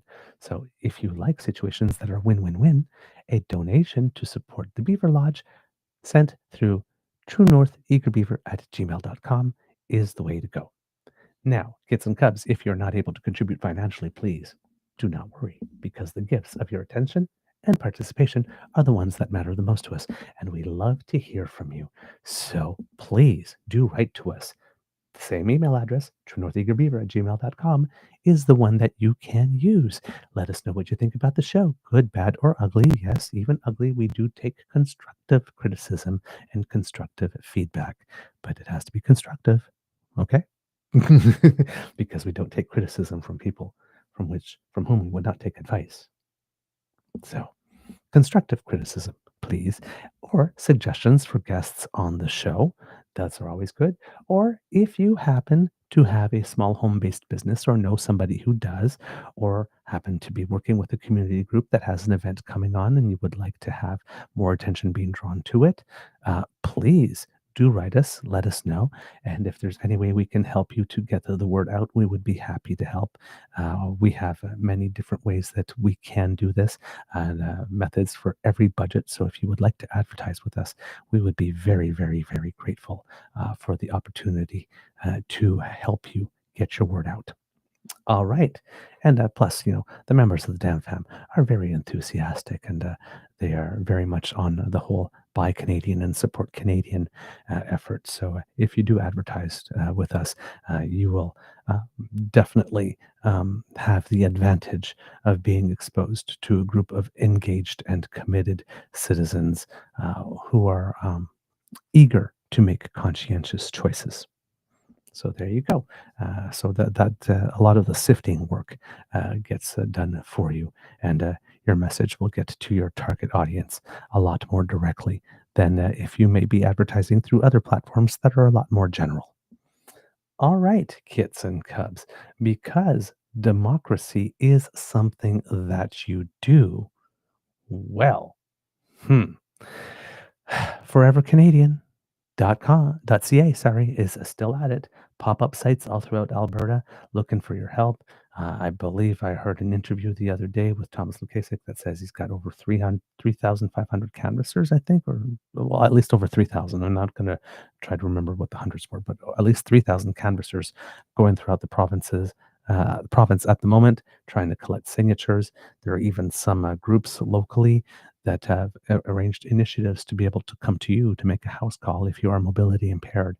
So please go to forever-canadian.ca on the web to find out locations about your closest pop-up spots that will be in your area, to pledge to help as a canvasser, to sign up to do that, to donate in any way you can, because they do need money to keep this operation going. It's starting to look like it's more than an operation. It's a movement, which is very, very, very exciting for those of us who love Canada and actually love and fight for Canadian sovereignty. So if you are in Alberta, please do make the pledge and find some time. This is something that you need to sign in person. That's why they have the canvassers. The signatures need to be witnessed. And all of this is to get the referendum question that was approved by Elections Alberta on keeping Alberta as a part of Canada onto a citizens' initiative ballot. And for that, they need about 294,000 signatures, probably a whole lot more because we are dealing with Danielle here. And and some people are setting a goal of trying to achieve 1 million to really send a message, and that would be absolutely spectacular if that could be done. So kids and cubs, again, if you're in Alberta, get out and do your duty, show your love for your country, and make sure you sign that petition drive. Okay, let's see what else we have. Words of wisdom. That's going to be a tricky one.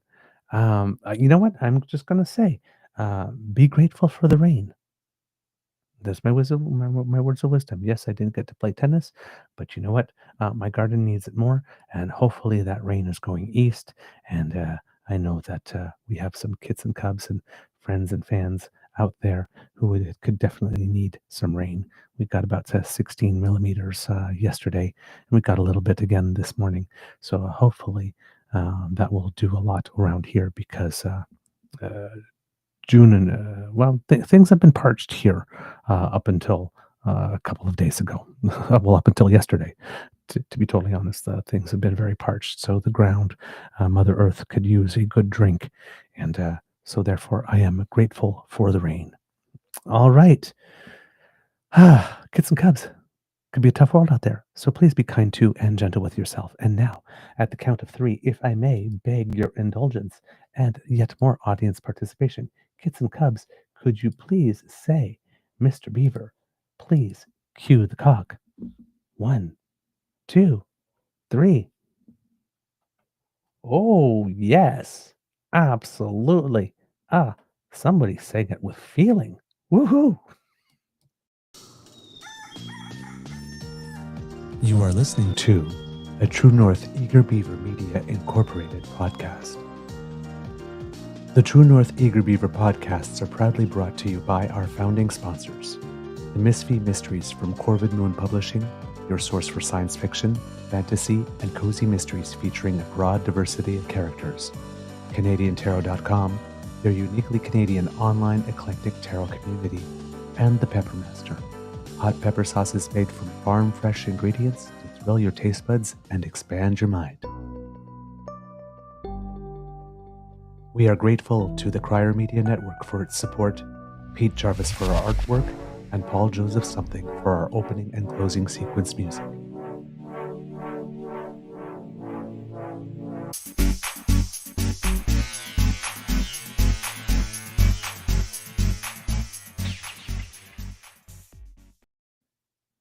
All right, kids and cubs, a little bit of news about Canadians who make us proud. You'll probably hear this also on Monday's show because we had recorded it yesterday, so there'll be a little bit of repeat there.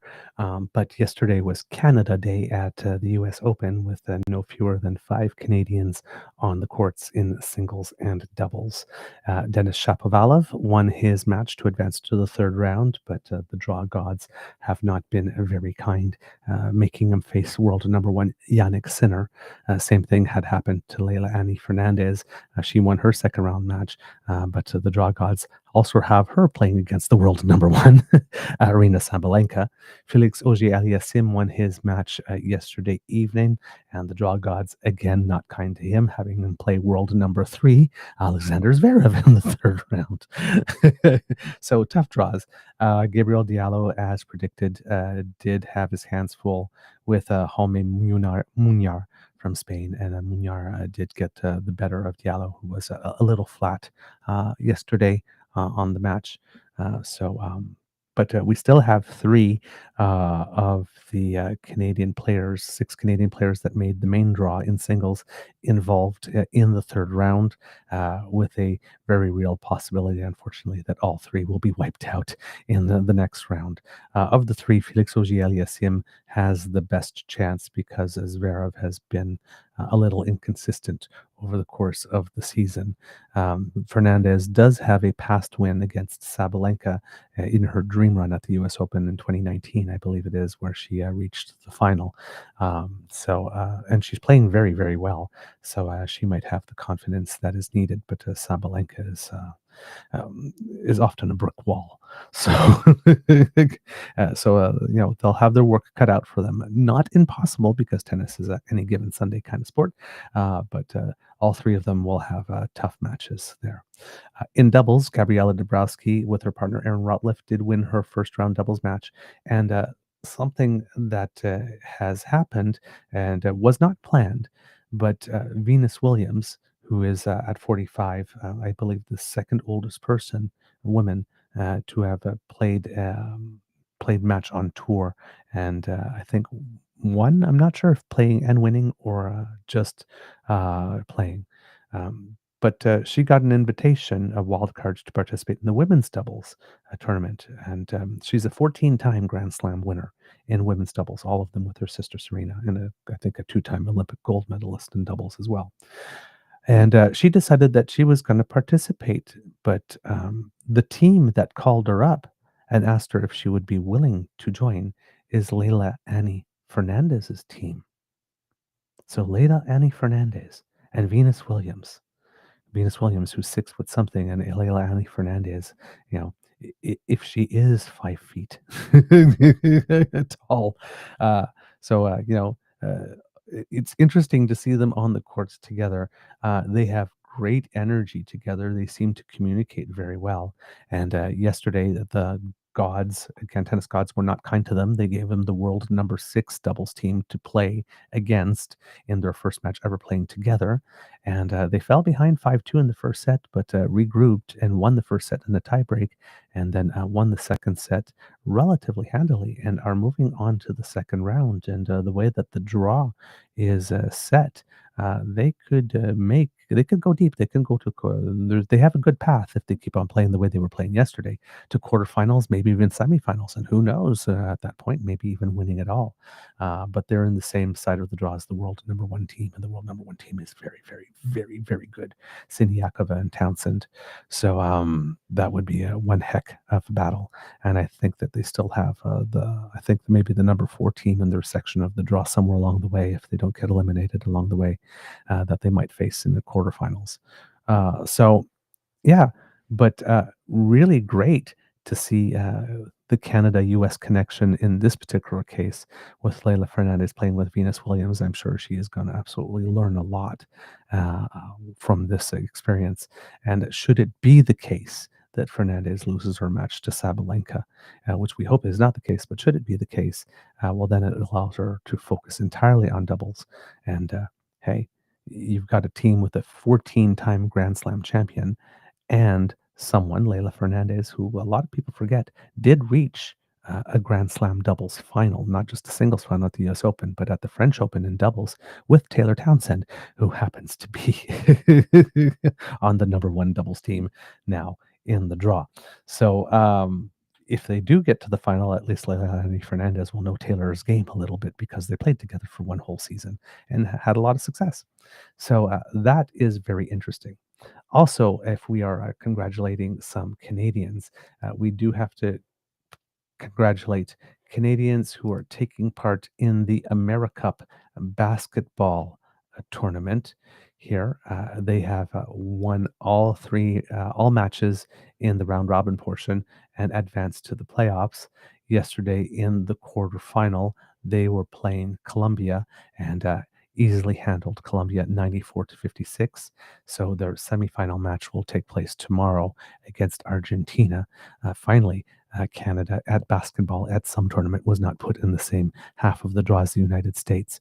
So if it ends up being Canada and the United States, there might be a chance for a gold medal rather than a chance for a bronze medal, because Canada was facing the United States in the semifinal. So that's very exciting news for Team Canada, and as well, Kits and Cubs.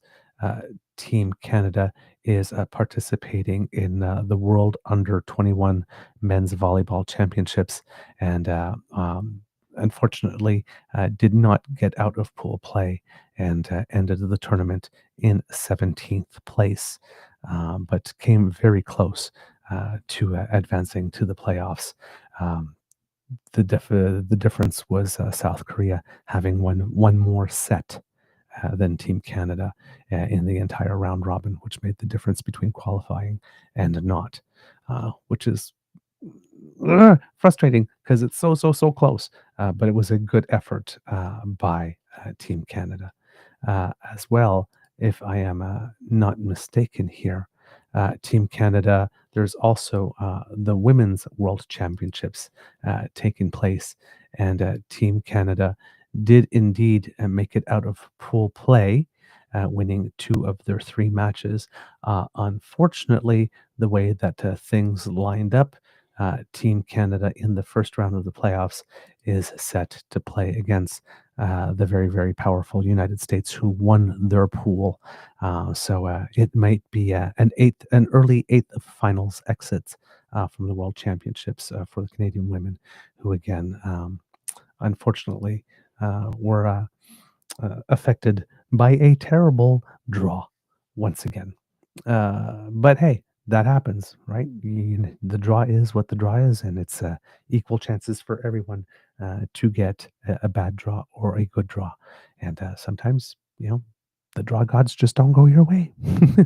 But we will indeed be cheering for them because, again, upsets can happen. But the United States was very powerful, sweeping their round robin matches and only losing 2 of the 11 sets they played along the way. So a pretty powerful team. Whereas Canada on sets were, even though they finished second in their pool, were 6-6. So, yeah, Team Canada, a bit more of a scrappy team here. And maybe, like I said, the conditions will make it such that they will defeat the United States and progress in the tournament. All right, kids and cubs, that is all I have for you. And we are heading off into the weekend, which means, let's see, we are Friday, Saturday, Sunday, 3 more sleeps until I see my beaver sweetie. And over the course of the weekend, I will have the great privilege of being able to go see the musical Hamilton at La Place des Arts in Montreal. So hopefully when I see you on Tuesday live, I will be able to tell you a little bit about the show and how much I liked it and give my recommendation or not recommendation for what it's worth if you haven't seen it yet. All right, that's all I've got for now. Thank you for joining us this week, kids and cubs, and we hope that you liked the programming that we've had for you. And like I said, when you join us on Monday, we will have some grizzly for a little bit during the show. And with that, I am off. Have a beaverific weekend.